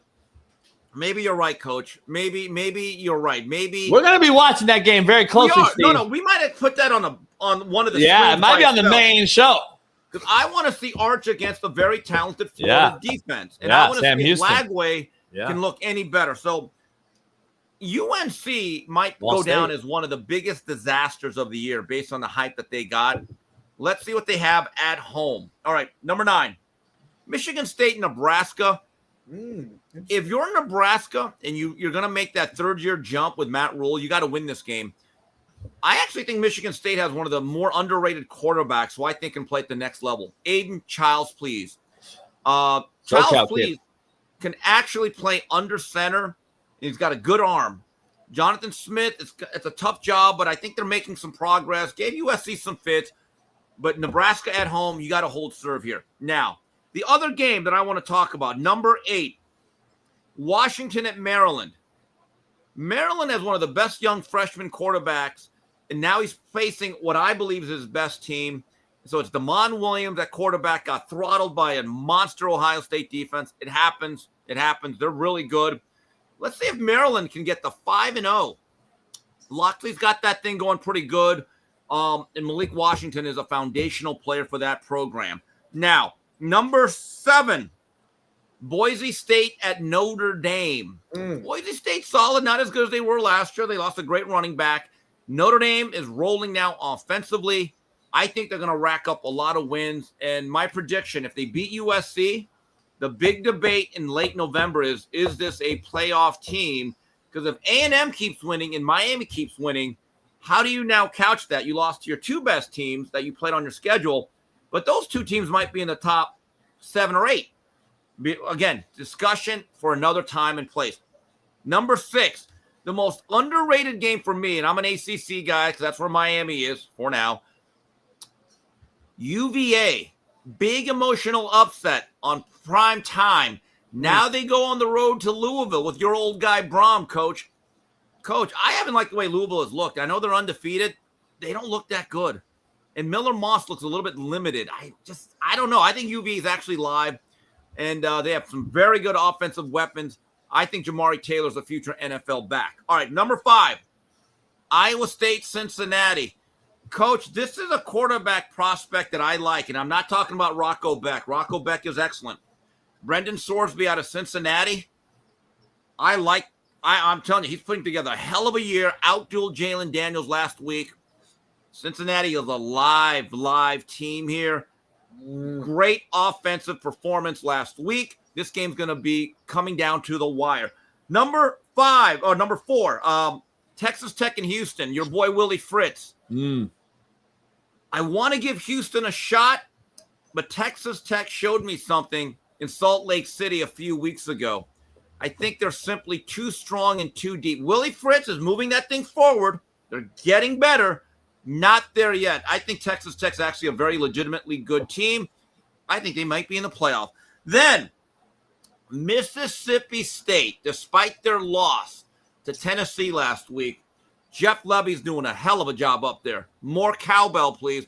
But A&M with Elko, that is a team that's going to make a playoff run. The most improved quarterback for all the guys like Lagway and Arch and Lenoris and Nussmeier who are having disappointing years, Marcel Reed has gotten better. He's making good, solid throws at the top of his drop. He's being very accurate. And look at the wide receivers, Craver and Concepcion, the two transfer guys. They have been worth every bit of money A&M has paid them. I think they're going to win this game. They may not cover, though. That's a pretty big number, 14. Then, Vandy versus Bama. I'm going to make a statement right now. Vanderbilt's better than last year. Talk about it. Yes.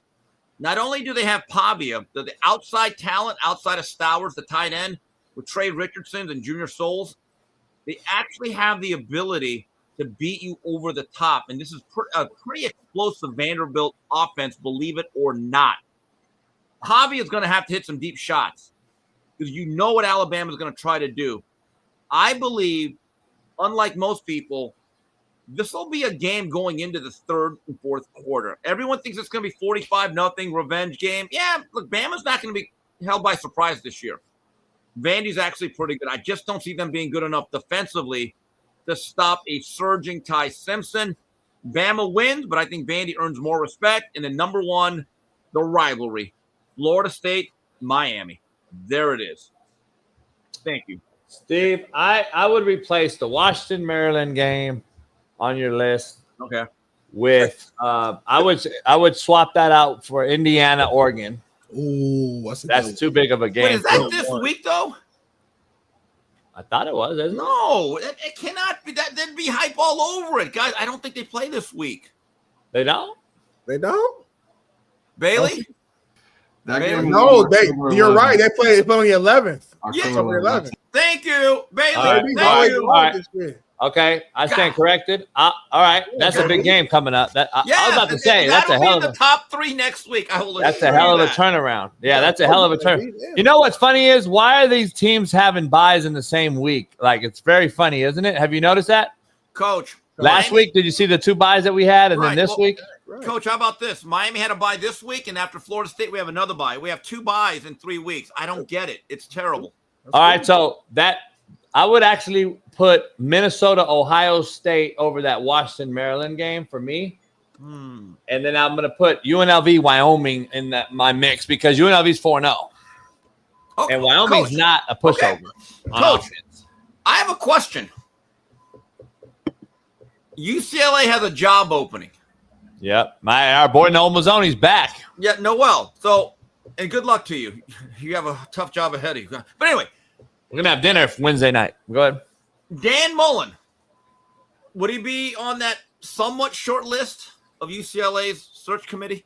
Could be. But UNLV just beat UCLA.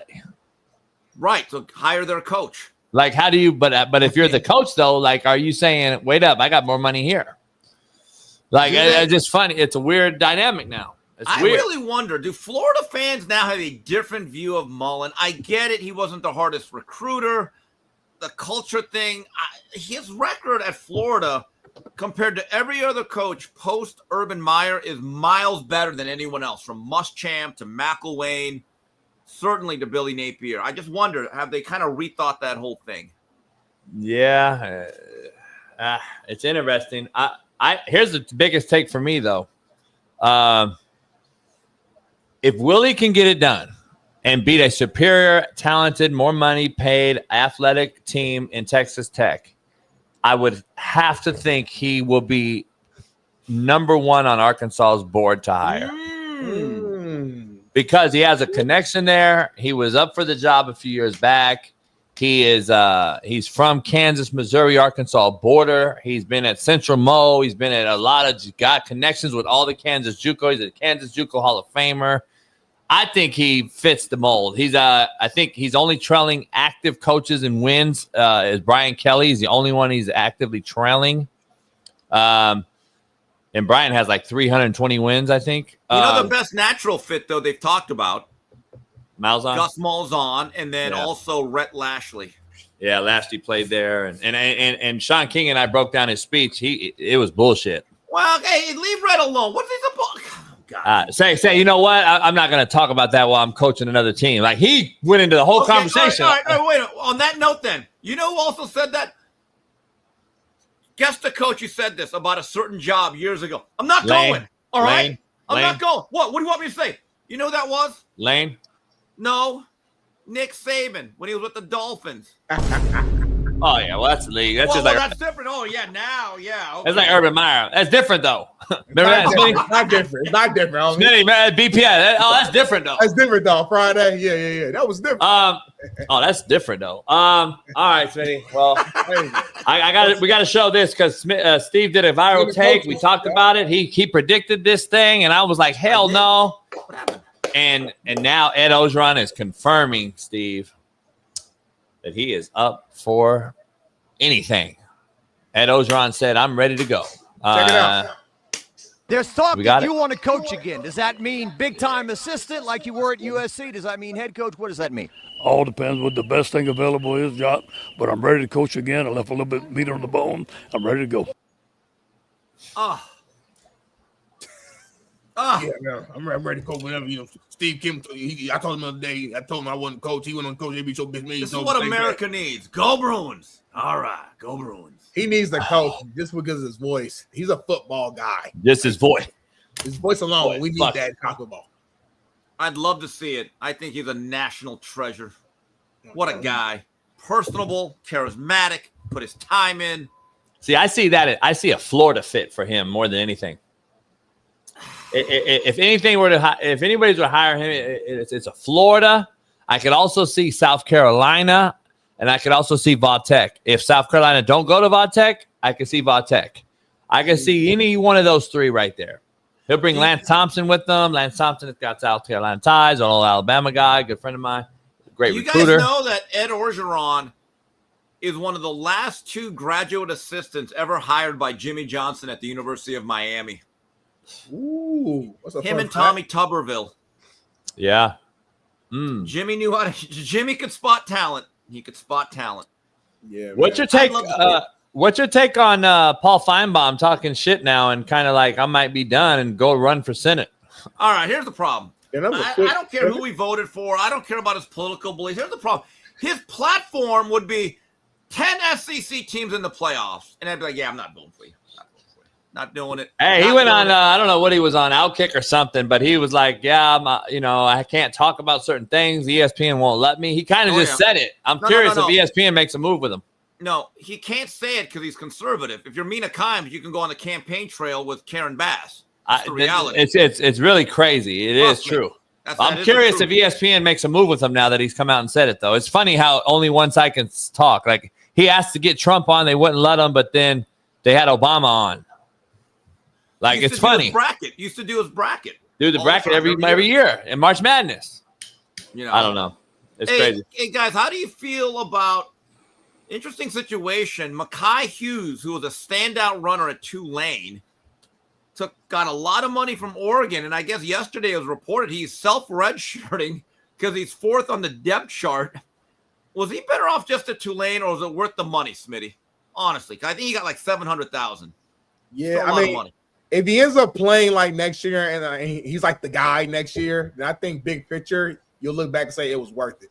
Now, if for some reason he ends up still not, he redshirts and then next year he's still not playing, then at the end of the day, the name of the game is get on the field and play. But Smitty, do you mean on the field at Oregon or transferring back to Tulane or another program?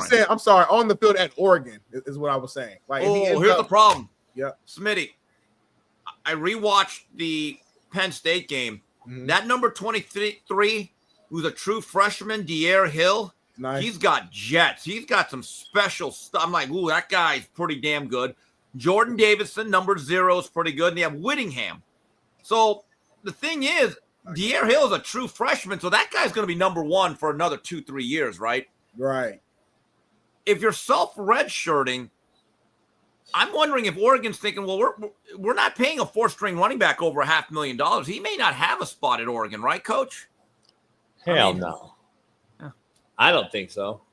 What is a self-red shirt, Smitty? That basically you walk into a coach's office, hey, Coach, 4 games in, not getting a lot of run. I want to preserve this year of eligibility, so I'm kind of out. Now, how would you have reacted if someone said that to you? Cut him. I don't get it. I'll be honest. I don't get this shit. It was different when JV was coaching because that rule changed. I want to say my senior year. Yeah, the 4-game thing. Yeah. Damn, was it that long ago already? Yeah, I think 2015 might be like the first year, if I'm not mistaken. So I have been right. I have been right on my evaluation of time. My timetable has been correct then. What? That's when America turned gay. That year, senior year. Your senior year. 2014, the year America turned gay. There you go. Come on in and self-red shirt, guys. You don't need to compete. Like, self-red shirt? What the fuck is that? But we used to call it fucking gray shirt. Well, guess what? You didn't make the team. You weren't good enough. I like the 4-game thing because I had teammates who would literally of course you do. Of course come in. No, they'll come in and play like 5 fucking plays. Right, and they lose a year, but they lose a whole year of a But they didn't have the choice to self-red shirt, though. Call life. Call life. Call football, homie. Not everybody gets a fucking trophy. Because you're a coach and you're selfish. No, it doesn't. If you come a player, then that's fucked up. I'm missing a whole year because I played 5 plays. See, you don't get it. You're lying to the public. You're making up lies right now. Sounds selfish. If I didn't care about the players, then guess what? I would have just over recruited and brought 300 in and then just cut 200 and then told them to get fucked.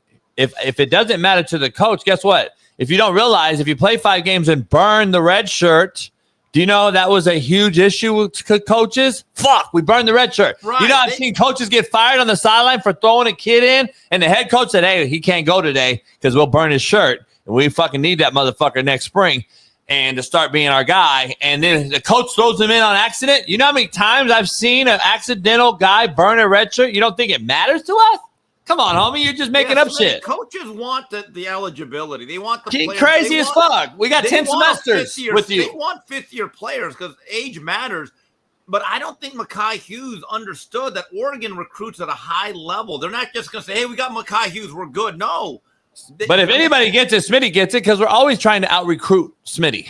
Like, I'm trying to out-recruit Smitty on my roster every year. He's a starter. He's an all-league player. But guess what? I got to go get fucking the 5-star Sheldon Day. Like, I got to go recruit that cat and out-recruit Darnell Smith. That's just part of the game. That's what it is. That De'Aaron Hill, he's got a set of legs on him. You're like, wow, this guy's got some bounce.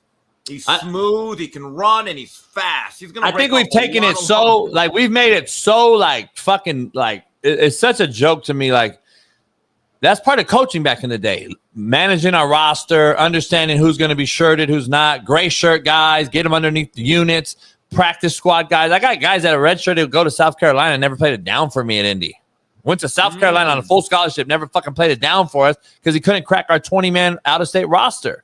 I had Jermaine Johnson and fucking Coy Dang and hey, dog, guess what? he fucking went to South Carolina still because practice film mattered. He was going against dudes. All right, so, I have a question, Coach. If you were at Tulane, would you take back Mekhi Hughes? I wouldn't take him back, no. See, once you make that bed with me, I'm done. You're done. Like, yeah, because I don't want – first of all, I wouldn't take a player from another school. That's other people's trash. That's what I call them. And then on the other side, I'm not taking you back either. You've got to learn. Because, see, we're not making these kids learn nothing. We're not letting them learn anything. We're just like they're in the portal, and then they make a statement too, which is crazy to me. I don't know what I'm going to do. I may go back to Tulane. Like, motherfucker, please. I would have wrote a tweet. Motherfucker, please. You ain't coming back to this motherfucker. Like, I used to tell my players, like, you out here, please. On the official Tulane. Hell yeah. Motherfucker, please. Yeah. Hey, Smitty, it's crazy, too.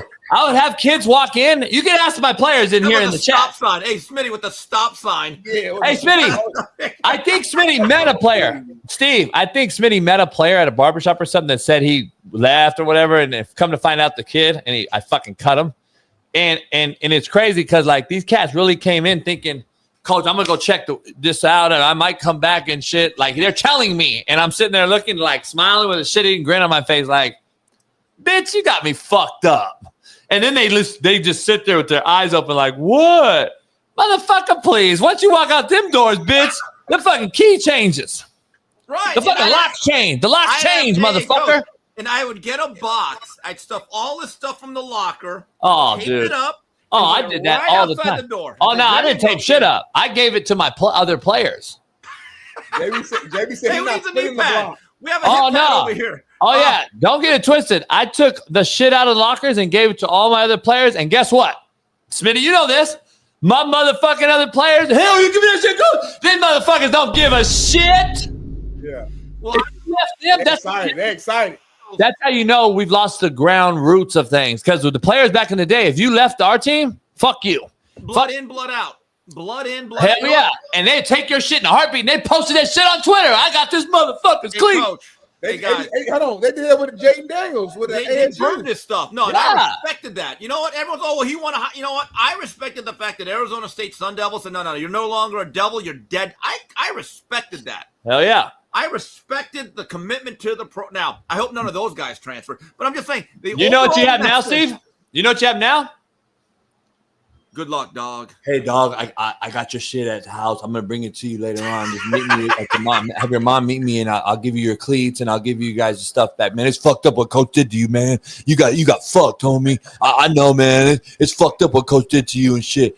I know, man. Hey, what are you going to do? You going to go back there? Yeah, I got to go back there, man. My mama won't let me transfer. Coach fucking my mama and shit, you know. Okay, yeah, go there now. But anyway, that's kind of how the conversation goes. You were good for 98% of that. Almost had what? Almost but that's anyway. That's how it goes now. That's the conversation now. But Jane is in the second year. So that just happened, 4 years ago when they burnt the shit? That was about 4 years ago, yeah. So, but I said now. I said today. That's 4 years changed. I mean, 4 years ago, guess what? There was fucking 2 portals, and then it came 4 portals, and now it's back to 1 portal. Today, it matters. It changes like dirty drama. 4 years ago, the players wasn't like that soft. They was hard. And then out of nowhere, last year, they got soft. 4 years ago, Smitty, 4 years ago, COVID allowed players to not have to take ACT, SAT score and just go to college on a fucking just go to college. Yep. You don't think that mattered? In the thick of things, you don't think I can just sit around and bullshit and not go to class and then I'm going to get a scholarship because I'm a top 10 ranked player in modern day and I don't got to pass a test? What they got to do with what I just said, though? Because that's the macro. The whole thing has changed. That's my point. 4 years ago, you said that players were tougher. No, they were fucking softer because of all the rules change. Again, you make these players sit out a year after transferring. 2/3 of this, at least, would end. Ding, ding, ding, ding. Yeah, you two are a bit on that. Listen, that's just the normal rule for me. That's what it used to be. Like, I just don't get. That's just to me. I'm not sure why it ever changed, Coach. Because the SEC. I think Sankey and the SEC had a lot to do with it. A lot of people won't understand it because they don't know. But, like, here's Coach, I have a question. Do you think just getting rid of both windows and just having one transfer window is now better? Yeah. Yes. Okay. No doubt. But here's what happened and why it changed, in my opinion, and just talking to buddies I know. The SEC was the only conference in football where if a kid left Alabama, let's just say, for instance, and played for me at Indy, and I got him his AA degree in 18 months or less. Okay, so say he came with units. Say he had 30 units, Smitty, and I need to get an AA, you need 60 credits. 48 of them need to be transferable and applicable towards the institution that's accepting you, whether it's English, math, whatever. So let's say Tennessee wants the kid, Emmett Gooden, to come there after his AA degree. He would have to sit out an entire year in order to go back to an SEC school. Yeah. So that was just the JUCO transfer 424 rule. He was at a 4-year, came to a 2-year to go back to a 4-year, which was called 424 rule. That's what the SEC put in place. Well, that SEC rule could be greater than, but not less than, the NCAA rule. So when they made the statement to go harder and be this fuck, we're the better thing, it changed the landscape of college football because now SEC talent was either forced to sit out in essence a transfer portal type of deal, and whether fix their grades or not play at all. And then you got me, my hustling ass, like, nah, fuck that sitting out. Come over here, dog. I'll get you back. Don't worry. Woo. And then I got to fucking pull strings to try to figure it out. Well, Hey, Coach, all that changed. See, we changed the SEC rule in essence. The JUCOs, we pushed it so hard, like you're fucking discriminatory. It's a discriminatory act, really. Well, here's the other thing. I think when there was 2 transfer windows, I believe in the SEC, and I kind of like this rule, you couldn't transfer within the conference. Right. So an Alabama player couldn't go to Ole Miss, who can go to Tennessee, who can go to Auburn. That was also there. But they also had the rule for a JUCO. See, a JUCO transfer would break the conference rule in any other conference in America except the SEC. So that means, like, once you leave Tennessee, go to a JUCO, your shit started over. I can go back to the same conference. Right. If I left Kent State, I can go back to Ball State. Not now. SEC is different. Let's go back to after your junior year, heading into your senior year. You love Ball State. You're a loyal Ball State alum, right? You love it. You love it. And I admire that. Okay, so keep that helmet on. So let's say it's the off season, and I am a Big Ten school, and I somehow get your number. So I'm going to call you. Hello, is this Darnell Smith? Yes, sir. Who am I talking to? We're Big Ten University here. How are you doing? I'm doing good. I'm blessed, man. How you doing? Man, you love Ball State, don't you? Chirp. Oh, absolutely. We really admire that. By the way, so here's the thing. I want to get to this. By the way, we didn't talk. We're not tampering, even though I'm tampering. Look, we're a little low on numbers. We could use a 3-tech and a rotational defensive. Now, you love Ball State, right? But you love it. I love Ball State. Chirp all day. Okay, so here's the thing. I've talked to my collective, our NIL thing. We probably have about $250,000 for you. I mean, there we go. See, on the way. What happened? That's the reality of today's game. So now, Darnell, call me. I'm the coach. I'm the head coach at Ball State. Okay. Hello. Hey, Coach JB. Yes. What's up, Darnell? Hey, you ready for practice? You ready for practice? About that. That's why I was calling you, Coach. I just got a call from Big Ten University, and listen, they gave me an offer. I can't refuse, Coach. And I'm actually going to be entering the transfer portal. Hold on, what? Yeah, they gave you an offer you can't refuse. I can't really go into the details, but it just Darnell, I got you an extra $50,000. You can't go into details. I got your mom a job, son. Yeah, but I helped your sister go to prom. What do you mean you can't give me the details, Darnell? My mom won't have to. I pulled you out of East Side, Naptown, to bring you to Ball State. I gave you a scholarship when everyone else said you were too small. You couldn't play. What do you mean? You did, Coach, and I will always remember you, and I appreciate you for betting on me. No, you don't. No, you don't. Stop. No, you don't. Why are you lying? You don't appreciate me. This is my life, Coach. No, it's not changing your life. Coach. You're going to go chase a bag and not even play. Where is the school? It's Big Ten. So you're not even going to play. You're not good enough, son. Why would you say that, Coach? Because I'm telling you. You want me to lie to you? You're not good enough. That's why I saved your little baby sister and your mama. That's why I got your mama. That's why I got your mom that fucking EBT card. You are not good enough. You're not big enough. I was all conference in the MAC, coach. Yes, a MAC. You're ready to go here. Guess what you need to go to get a shot? You need film. So I can get you a shot in possibly the CFL. But the bottom line is, if you go there, you're not going to fucking play. So listen, this is a one-time opportunity. I'm going to try to save your life. If you don't want to take it, cool, good luck to you. But you will not be allowed back in your locker room. So whatever's in there is in there. Now you make a decision and live with it, son. Love you. Goodbye. But coach, wait. How much can you pay me? Hey, coach, come here. Hey, get Darnell shit and wrap it up until we know whether he's coming back or not. Guys, let me tell you a story. Hey, Steve, that's kind of harsh reality what's going on here. See, this was JB Theater. But here's the problem, Steve. What happens now is... Good job, Darnell. I'm going to call you Denzel. Did a hell of a job. Good call you Denzel. Hey, Steve, what happens now, though, Steve, is that same kid calls the coach and tells him the scenario, and then the coach sucks his dick for an hour, loses integrity of his roster, tells Darnell to take the day off to think about it, but we still have practice. And then everyone asks me why Darnell's not at practice. I make an excuse up. The kids find out because the kids talk to the kids. So guess what? They're like, Coach JB lied to us, man. Smitty entering the portal. He not missing practice because of his mama. And then I'm a liar. I've lost integrity. I lost my locker room seemingly like this. We don't stand on business no more as coaches, and we allow this to happen. And now what happens is Smitty comes back and went over to Indiana, found out he couldn't play, comes back to Ball State, and we accept him. And then the rest of the roster saw it and now looks at me and says, oh, damn, coach. Now, how many of those guys are going to try coach? We're going to say try, use the word the kids. How many are going to try the coach now and do the same thing? See, that's the part of this that we've lost, and I don't think anyone understands that part of it.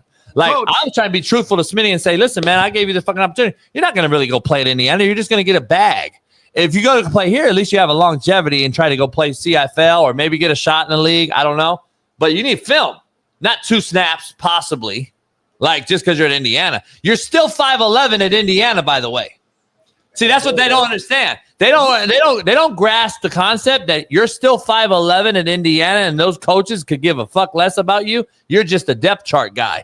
They don't care about you, and you're not even close to playing in the league. You're not 6'5". Now wait a minute, Darnell. I did say you'd be a rotational piece. I did say that. And then you got a guy like Steve. No, respectfully, you got an Asian collective calling you, and you're like, this motherfucker lied as shit, lie like a motherfucker to me. He said, I'm going to be a rotational guy. Right. Well, and we're going to pay him in pie gow chips.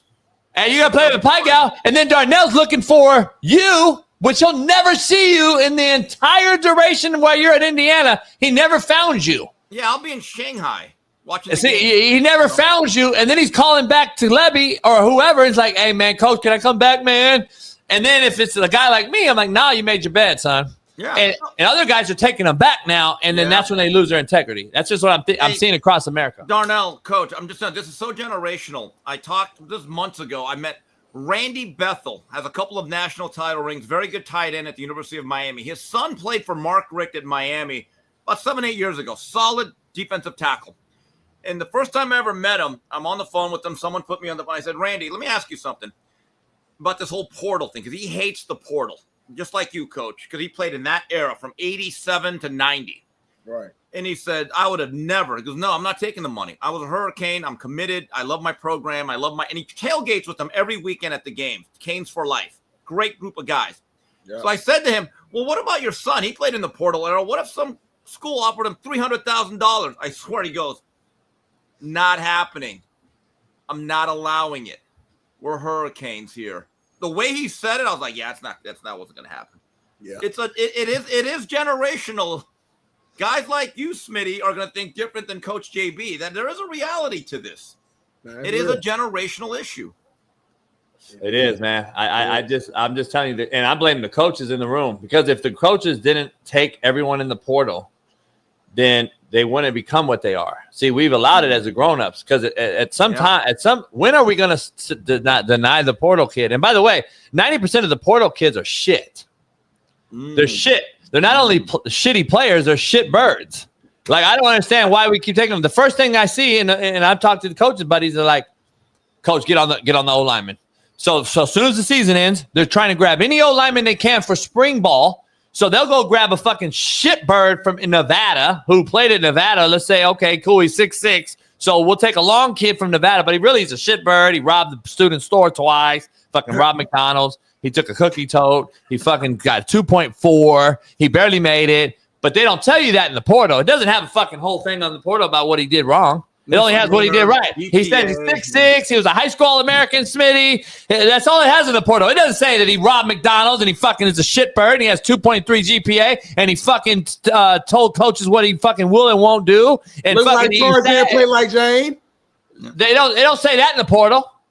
And the coaches that don't turn over rocks and do the investigative research to find out what these kids really do is the problem. You know, you do have to vet, but look, Oregon's offensive line, at least 2 or 3 of those guys are portal guys. Isaiah World, Pregnon from USC, and I think another one. You do have to vet behind the scenes, but I think there needs to be more guardrails, and I'm going to say this again. When Steve Kim is made the commissioner of college football, I will say all transfers must sit out a year. That is my line of policy. Right now. I agree. I had great teammates who transferred who had to sit. I had great teammates who had to sit. It's part of the territory. Smitty, so well, that's why I don't agree with the 4-game redshirt thing. Go ahead. Oh, that means no. Saturday. Say again, Steve. I didn't hear you. Sorry. What'd you say? Smitty, will we see you Saturday? Watch this. Oh, no. Before we leave, Steve, the SEC's most expensive rosters list. Can we just put that on the screen real quick? I think it's the perfect correlation. So that meant no. Real quick, based upon these teams who have the most expensive rosters, who's underachieving right now? Just real quick. You know, it's funny about Texas, even though they're still in the top 10-ish and they don't look that good. They don't. Defensively, they do. Offensively, they have some issues. And I knew replacing that offensive line, including Banks, would be really a problem. Who's underachieving? LSU. Oh, LSU. I'm going to be honest, man. LSU. I'm going to be honest. They're all shitty. Steve, I go back to the backup. I go back to the NFL quarterback problem we have, that we're overpaying under the deliverers. And you can win with the Cooper Rush. You can win with the fucking Mac Jones. Mac Jones. I go back to the same thing as this. Vanderbilt is $4 million roster and is whipping that ass. Yes, they are. I think you can. I would go out on a limb and say right now that there's no way that JB takes a program right now and not get more than my money's worth. I can get $4 million and I can flip it, Smitty, and get $8 million worth of the result. I truly believe it, and that's why I say I can go to a smaller school and still win. These guys, it's the same thing. Why are we paying if we're going to still lose? Like, to me, you have to win if you're going to pay the money. It's the same with a coach that pays UCLA, pays New Mexico $1.2 million and loses. The coach should be fired immediately, and the coaches should swap. Fucking New Mexico coach should be the head coach of UCLA the next day. That's, to me, I'm just being dramatic, but I'm just saying something needs to happen here. If we're paying you all that money, well, by the way, coordinators are making 1.5 at some of these schools. Coordinators are making 1.5. They just fired their coordinator after 5 games? Sun City. Yeah. What a disaster. Ohio State's not even on the list, huh? That's surprising. They're not in SEC, homie. Yeah. Oh, SEC. I'm sorry, I forgot. So anyway, guys, Saturday football palooza. Oh, can't wait. Smitty will tell you all about it. We'll send you a postcard. Yeah, pretend like you don't hear me. Yeah, pretend like you don't hear me. But anyway, we'll tell you all about it Saturday. Football palooza. Coach, I'll see you Saturday. Peace. What did Steve say? I couldn't hear. My Wi-Fi went out. Yeah, my fault. I forgot it was SEC specifically. I was about to say, why the hell is certain teams not on here? But yeah, man, I hear you. So how much money would you need, you think, like bare minimum, to ball out? It's like, is it the $4 million, or like what would JB need? $1 million? It goes back to last year. It goes back to not last year, yesterday or the other day when we had a clip that we were talking about. We had a short go out and we talked about Lane Kiffin and we were talking about the money versus the mouthpiece. Yeah. It's still mouthpiece, dog. It's still genuine, real, fucking. It's still a heart-to-heart, heart-pumping blood, the same as I do and that kid does. The same issues that we have and dividing the country is the same things that will bring the country together, homie. It's the same thing in football. It's still a heart-to-heart conversation that you have to have some sort of soul involvement meaning I have an investment in your soul and not just your pocket. We have a problem, homie, and I don't believe they could fuck. I'm an anomaly when it comes to that. I've never had to pay a kid. I'm not saying that that I don't need a collective and I'm just gonna go in there and fucking not have any money. I'm not saying that, but I am saying it. Kind of. I'm damn near saying it, but I'm not. Like, all right, Dabo. The problem is this though with Dabo. It's like, same shit. Here's the problem though.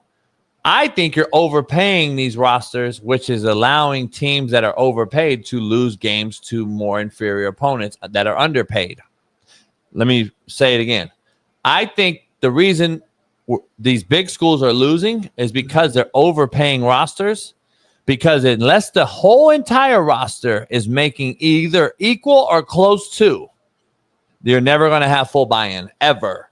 You're going to have side-eye looks at the coach when they cuss you out day to day. You're going to have side-eye looks at backbiting motherfucking players who are mad at Darnell Smith for getting $2 million on 2 commercials, and jerseys are in the bookstore. I'm looking over there making $200,000, not getting any commercials, not getting any jersey sales. You can't sit here and tell me that peer pressure, social media reactions from peers and other friends and homies or other people at other schools are not sitting there tweeting you and telling me you're not seeing the tweet. Bullshit. You're seeing the tweet. Damn, Smitty, you getting 200 and Sheldon getting $2 million and you got 3 sacks just like him. What is you telling me that don't matter in a locker room? Shit. And my whole roster's 19 mil for Texas, for instance. What does Arch get? 4? So now I got 15 mil left, right? I got 2 corners and 2 D tackles. Their combination about 6. So now there's about 8 million left. I'm splitting 8 million amongst 80 other guys. And you're telling me that they're cool with it in the locker room? Fuck no, homie. I just truly believe it. That's why I would flip the game and do some shit differently if you gave me a job, and I think it would be the worst possible thing. Here's a text message I got from a current D1 coach who has a son playing at a current big-time school, but he coaches somewhere else. So I'll just leave it like that. Here's the text right here. What's his name? I want to read it to you real quick because it's very interesting. Would you say his name was again? I can't tell you that because everything would be known. Everything would be figured out. You say one name, he's gonna give away the whole fucking the season's ruined. The show's everything. Here it is right here. If you have a chance, don't mind, drop a comment, JB. Okay. All right, homie. Hold on, homie. You're ruining the show right now. Hold on, man. They can wait. They can watch it. Okay, right here. All right. If you have a chance, drop this, blah, blah, blah. It'll blow your mind. Hey, he and my little one subscribe to your YouTube, and they watch it every day. The whole damn roster watches your guys' show. And they told me privately, they swear the coaches are jealous of you, that you're that real. LMAOOOOO. So this is a head coach. I mean, this is a coach at another place who has his son playing at another place and is referring to that staff as jealous of me. And that staff knows me well, by the way. It's very funny. It's very ironic, actually. It's really in-depth conversation. If it wasn't him telling me, I would tell everybody who it was and everything about it. But which staff is it exactly? Huh? Which staff is it specifically? Like, what school is it, huh? Like, fuck it. What colors do they wear? What city they in? When the last time they won a natty? Hey, can we get more than 400 likes with 3,000 people? It's dinner bullshit, and that's why I told you I'm not moving the show to 4 hours, homie. For what? These fans don't appreciate us. We do 3 hours, can't get fucking 2,000 likes. And you want to move it to 4 hours. You want to keep giving more, but not getting nothing in return. I'm tired of doing that shit. My whole life has been give, and not getting nothing in return. This is my selfish season, homie. This is my selfish season. It is what it is, homie. I'm not getting used and abused. Pause. Like, y'all got to hit that like button. We're on Patreon tonight. Titties and Tequila's back tonight for the Rams, Niners. Member up, homie, because it's only members tonight. The titties are out. The titties are back. We're back. They're like actually out today? Take a quick commercial break. We'll end the show with a lot of discussion. I got an underdog fantasy picks of the night for the Rams-Niners. We got a little baseball talk. We got a little college football breakdown. And then we got some NFL discussions. And then tomorrow's Free Game Friday. And we got a loaded lineup. So I'm going to get me a coffee, take a piss. Smitty's going to move the car. We'll be back in 3 minutes and finish the show. Pound the like while we're gone. That's all you should do while we're gone. Just and get 2,000 likes right now. On 3 on me. Pound the like. 1, 2, 3.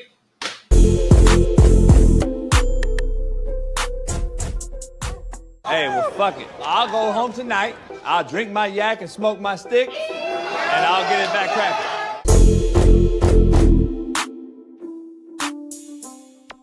Daniel was talking about Tua and one of his pressers, and just check this out. I think I saw, quarterback play that was less than to be desired, which Tua absolutely knows. But that was he's the captain, the franchise quarterback, and everybody kind of fell victim to something similar. I also know that he's very, very much like a lot most quarterbacks. I can't do it no more. Take him off. He's gay. I can't fuck with him. I cannot fucking listen to him. There's no fucking way that locker room with men in it are listening to this fucking gay idiot talk. Baby, you promised me you would stop saying that word. You promised me yesterday. I'm tired of it, homie. He's not a leader of men, homie. Okay, Get well, say the that. fuck Well, out. Get him out of there. Say that. Don't stop using the G word. Fuck, man. Hey, Rex Ryan almost dropped it. He almost did. Well, he almost did. He wanted to. He damn near did. He damn near didn't, though. Well, he damn near did. What does that mean? Matt, I can't listen to this motherfucker no more. I can't do it. You got sponsors, man. I can't do it. Can't do it. Regardless of sexual orientation, I think he's really struggling, and his team doesn't seem to be very bought in. They did not play very hard in that first game. He seems like he's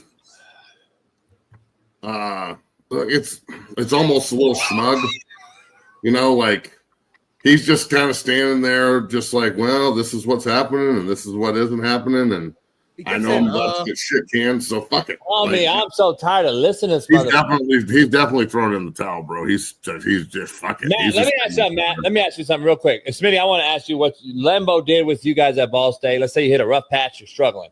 And Matt, in the professional space of training these kids, if something happens and for some reason kids don't show up for 2 to 3 days and you hear all these fucking excuses, do you do the same shit over and over, or do you change up something? Whether it's a tweet and it's saying, hey, you fucking cunt, show up, or is it, hey, man, listen, I know things happen, blah, blah. Whatever way you want to go. It's a change is my point. It's a change.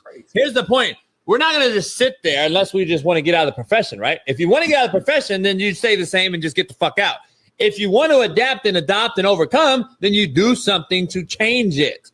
Why is this guy the same fucking guy who has done nothing different? He hasn't changed a fucking thing. He doesn't address the run game. He doesn't address the fucking soft culture. He doesn't address winning on the road. He doesn't address fucking what we need to do to get these 2 fucking freak athletes the ball in space.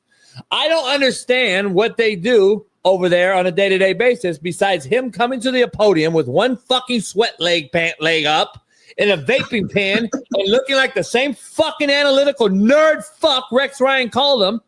I don't get why it hasn't changed. That's all I'm saying. Why hasn't it changed? Get the fuck out of the NFL. You make us look fucking horrific, homie. This is what the league...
Yeah, we're in the building. Pound the like. Man, you know what? Earlier we did a segment and we didn't get a chance to finish it because we've been having back-to-back guests. So here's part 2 of my segment that I created on my own without any help called Rank This. We have another video here from a player here or a coach, and I want you to rank it. Stop you from doing what you want to do. Everybody understands ass whooping, okay? I can go to Greece and somebody start getting their fucking ass whooped. We all understand what's happening, okay? We're all speaking the same language, right? We might not be able to communicate, but if somebody getting their ass kicked, nothing's lost in translation, okay?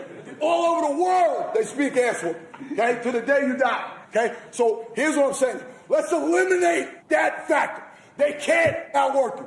Eliminate that, and let's see what the fuck happens. Let the chips fall where they may, okay? Let's all just commit to each other. That's what we're going to do. Don't stop throwing fucking punches. Don't stop attacking the ball. Don't fucking stop finishing blocks, and then we'll see what happens. All right? Love you guys. Let's go have a great fucking break.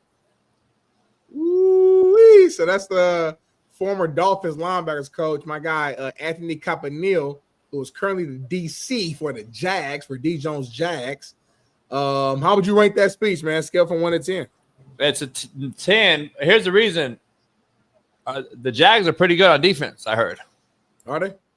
Yeah, Jags are a top 5 defense in football. I ain't played like the coach yet, so it's kind of hard to really judge, but I got you. Yeah, but it's crazy. They got a top 5 defense, and they had that guy on defense.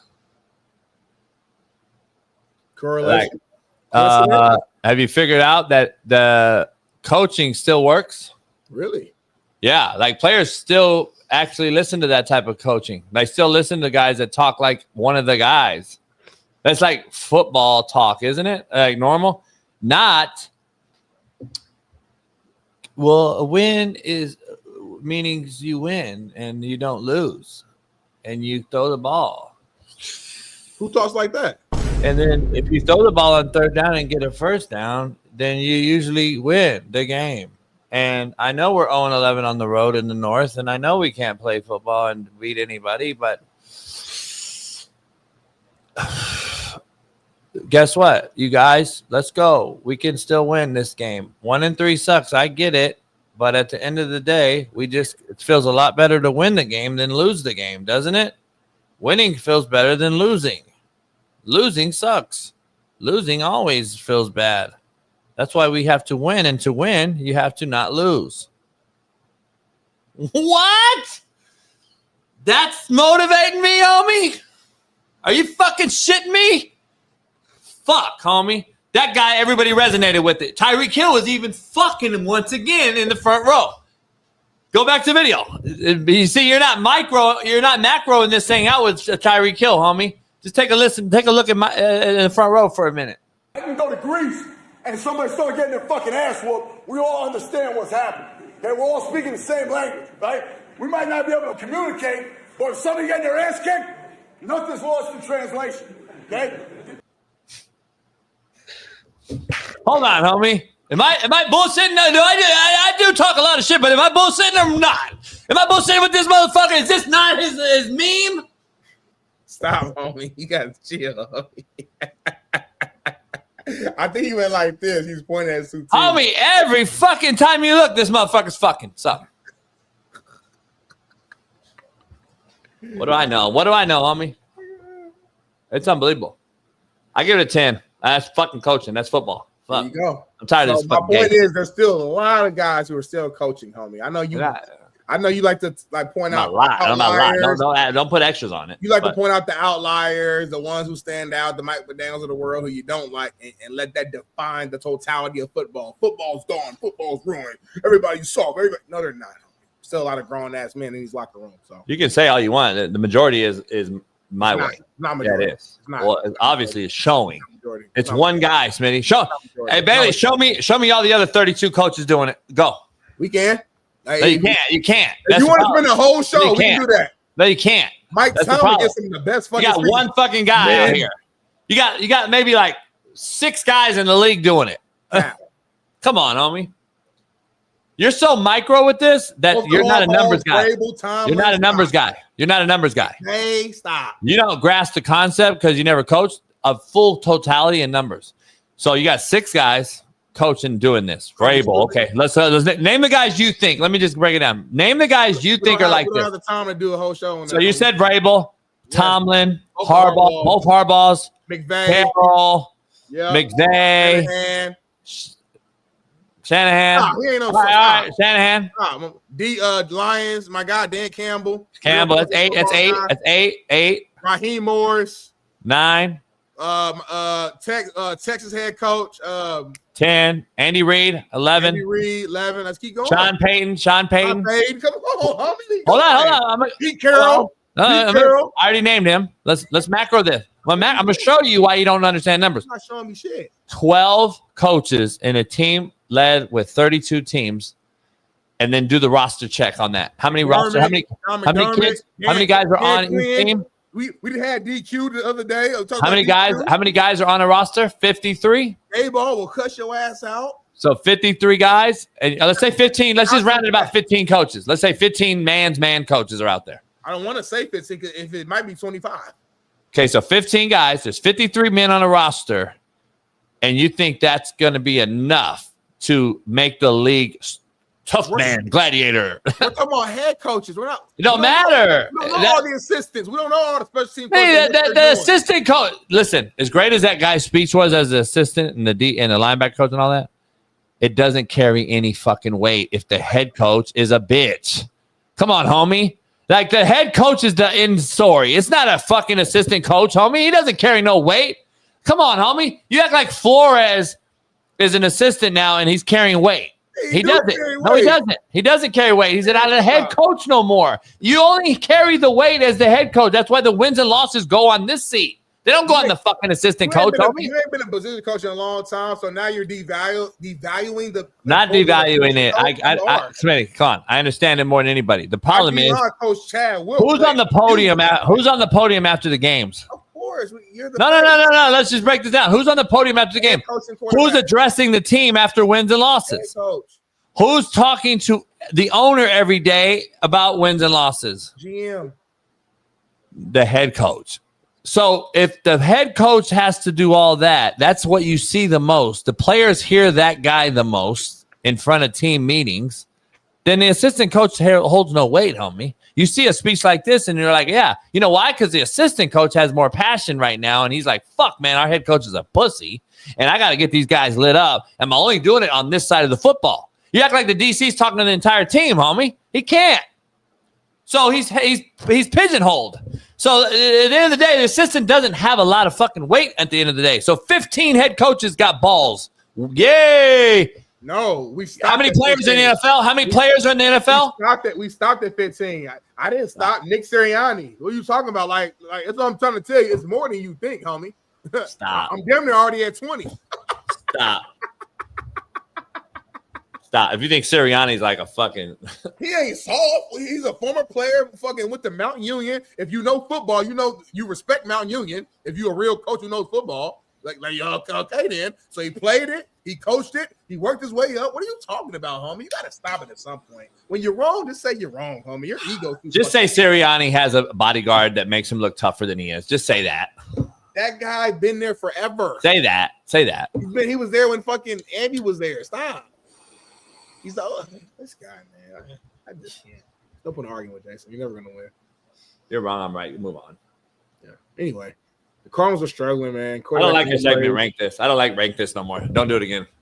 I said your last time. I don't like hell yeah hell no more. So we're never gonna do that either. So anyway, 2 videos here. I like my segments. Your shit was like horrible. The shit we did earlier with Hoko, horrible. Anyway, Cardinals struggling quarterback, man. Kyler Murray was asked about the new training facility that will open in 2028. The transition energy is horrible. The way you led that in, and that segue is horrible energy. Can you redo it? Can you redo it, please? Can you redo it, please? Quarterback Kyler Murray was asked about the new training facility that will open up. Now you want to get sponsors. Now you're getting it. That's how you get a sponsor, homie. Don't talk about me cussing. That's how you get a sponsor. Nah, it ain't black cussing, homie. It's the gay shit. Stop talking about gay shit on 24/7, homie. And LGBTQ in politics. Smitty. They don't want to pay. They don't want to pay money for that. They don't want to get money when you talk about this all the time. Who can't get fired? Owner, the CEO in America. Who can't get fired? And The woke black man. Man, shut up. I just got fired. So if you go out right now and push that to the front, what? What is woke? I'm so tired of hearing that shit. If you push that shit to the sponsors, homie, you can get it with your energy, homie. They're not gonna be mad at me. They'll turn me down. They're not gonna turn you down. They can't. They'll be canceled. When I bring the Porsche back, I'm gonna get the money on that end. But on the so now you're gonna have energy. Huh? You're gonna have energy on that show. On this show. That show is not an energetic show. That's an interview-based show. That's a whole different entity. I'm saying from a sports standpoint. I lied to you. I just lied and I spoke out of turn there. You did. I'll admit it. It's the woke gay black female that can't get fired. But anyway, you're second. You don't love talking about stuff that's not gonna help like the end goal. That will help the politics, sponsor, homie. Racism, ICE, Trump, Biden, and Kamala. Smitty, your main topics don't help the end result. That's our beef. Can you tell? Can you explain this short clip that's going viral right now and why this is like racist? I don't understand. Let's just play it for the fans because I don't know if everybody's seen it on Instagram. And fans, be real. Don't show no favoritism towards me or JB. Watch the video and let us know. Is this racist or no? New segment. What's going on, homie? What is this? What is this? Are you coming, homie? Is this some chicken? I smoked the chicken, homie. You're giving me a whole chicken for coming here. Yeah. Why you give me a chicken though? What do you mean? I pay my respects, homie. Hold on. So open it up, homie. You got a whole chicken, boxed it up, and brought it here for me? Yeah.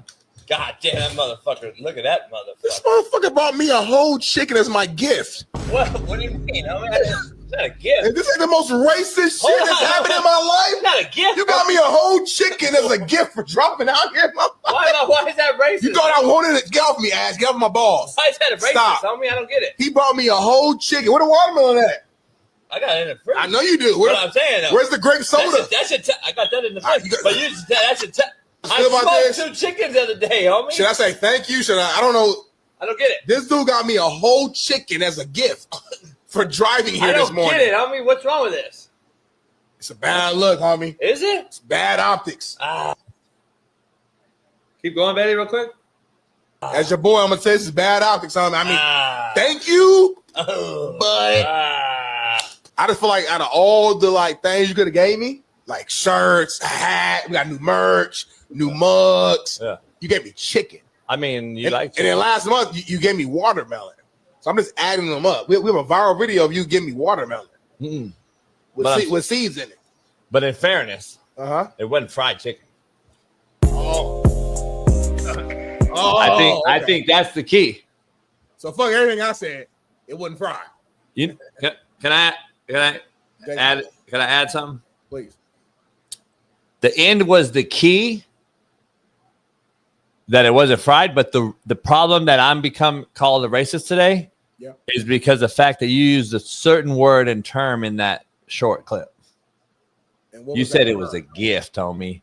The word gift stood out to everyone, and it automatically put me in a racist category because it was a gift. Like if I had like if it was like I'm gifting you chicken in an era that seems to be, you know what I'm saying? You get it? The whites, the congregation took it as ungrateful. Right. The black congregation took it as racist. Mm-hmm. And now we have a beef. Now you've divided the country more today. And that's just my personal I take. divided it by you gifting me the chicken. Again, you're using gift. It's not gifted. It's a friend. It's a friend's. It's an award.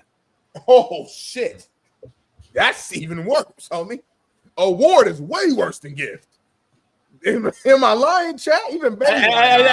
Bad terminology. Don't hold that against me. Don't hold that against me. Don't hold that against me. It's a bad term. You took the term. It's a reward, not an award. Mother gave me an ESPYs. He gave me one for a Grammy. My Grammy, the Emmy. Grammy winner of the chicken is Big Smitty for driving over here. It'd be different. Like I thought you saw that. You saw that, and you took my kindness for weakness, and you used it against me. And I think in a woke society that's quick to point fingers, you use it against me. And I think that was like, you almost damn near backstabbed me. For as loyal as you are, you backstabbed me almost a little bit on that. We didn't need like another race that's not biased to give us the real answer. Like, obviously, white and black, we're going to be biased. Y'all say I'm ungrateful. We say it's racist. What does the Asian community think right now? What is the Steve thought you're ungrateful right now? Steve already talked. He spoke. We damn near need like Wu-Tang Clan or somebody like from the congregation from like the Chappelle show to break it down. Yeah. Tiger Woods. Let's talk about the mental midget, man. Who's that? The mental midget. You know who it is. Don't act dumb. I don't know who that is, but I know, you don't know the mental midget. We got a Kyler Murray topic we can talk about, so let's go ahead and throw that on the screen. Who? Kyler Murray. That's the mental midget. The greatest high school football player of all time in Texas football history, went undefeated, won a Heisman, number 1 overall pick, got drafted number 8 overall in the MLB, and is the starting quarterback for the Arizona Cardinals. He's great accolades, man. Great fucking resume. Great resume to anybody here in this chat or anybody on the screen. Hey, unbelievable resume. Unbelievable to do what he's done. Two things can be true, as my co-host says all the time. Mm-hmm. And that could be true. He could be the greatest thing and be shitty in the NFL. So that's two things can be true. So kudos to him for all that. Like there can't be. All that pre-NFL shit is great. But then when he gets to the NFL, you could be shitty. So like it's two things, homie. Like you can't. I don't you damn near can though. You damn near can't. Like, I don't. You think, damn near, but he damn near is though. But can we damn near like macro this real quick? Because I don't know if it's possible. Like now that I think about it, you can't be that great in every fucking area of your life, and then now you shitty. That don't make sense. I mean, Vince Young wasn't that. He was also named RG3. RG3 wasn't that? He was the offensive rookie of the year, 2-time Pro Bowler. Franchise records, led for completions, for yards, for pass attempts, for passer rating. Like, I don't know what to do. I don't know what to say. Can we argue? Can we argue a real topic? Please do. I would literally argue. I'm being macro here. I'm not being facetious. I'm not joking. I'm not being like trying to be funny or nothing. I would argue with Darnell Smith today on this show on Planet Earth. Coach AB show with Big Smitty, sponsored by everyone. Yep. I would argue with Smitty right now that the mental midget Kyler Murray is better at playing video games than he is on the football field. Where is he ranked as far as like? Thank you. You for the fact that you have to think about it. It explains that this is a real conversation. Go. Well, hold on now. What? He's really good on the video games though. Yeah, that's a problem, homie.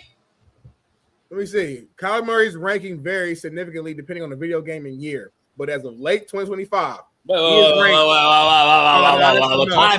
the fuck out. Time the fuck out. That's something else. It's something else. Hold on, homie. Are you shitting me? No. I'm reading it wrong. No. No. That's you're not. You're micro again, homie. Are you shitting me? There's really a fucking stat line on him in his video game. You're fucking with me, right? What I was reading was something else. It don't matter if you're reading it. For the fact that you looked it up, is that a real fucking thing? There's no way. Bailey, maybe you could jump in because I know you play games. I think you might be able to educate me, but like, can't you see like people's Call of Duty? Like, you a real gamer? Can't you see like certain scores or metrics? Come on, huh? Can you see my score? You don't play the game. Come on, homie. Let me see. Kyler Murray. What did you read, Smitty? Because I don't. No, I read. That's why I said scratch what I read. What I read was talking about some other shit. That's what I was trying to tell you. I don't see him ranked nowhere at all. I don't know. He might be I know he loves Call of Duty, and every year, for the last 6 years, we know when Call of Duty comes out and his play goes down. Yeah. Jay, what are you doing right now? Pat Perez, man, is fucking with me. He's on a 220-foot yacht with John Rahm, who just won the Ryder Cup, and they're in Greece.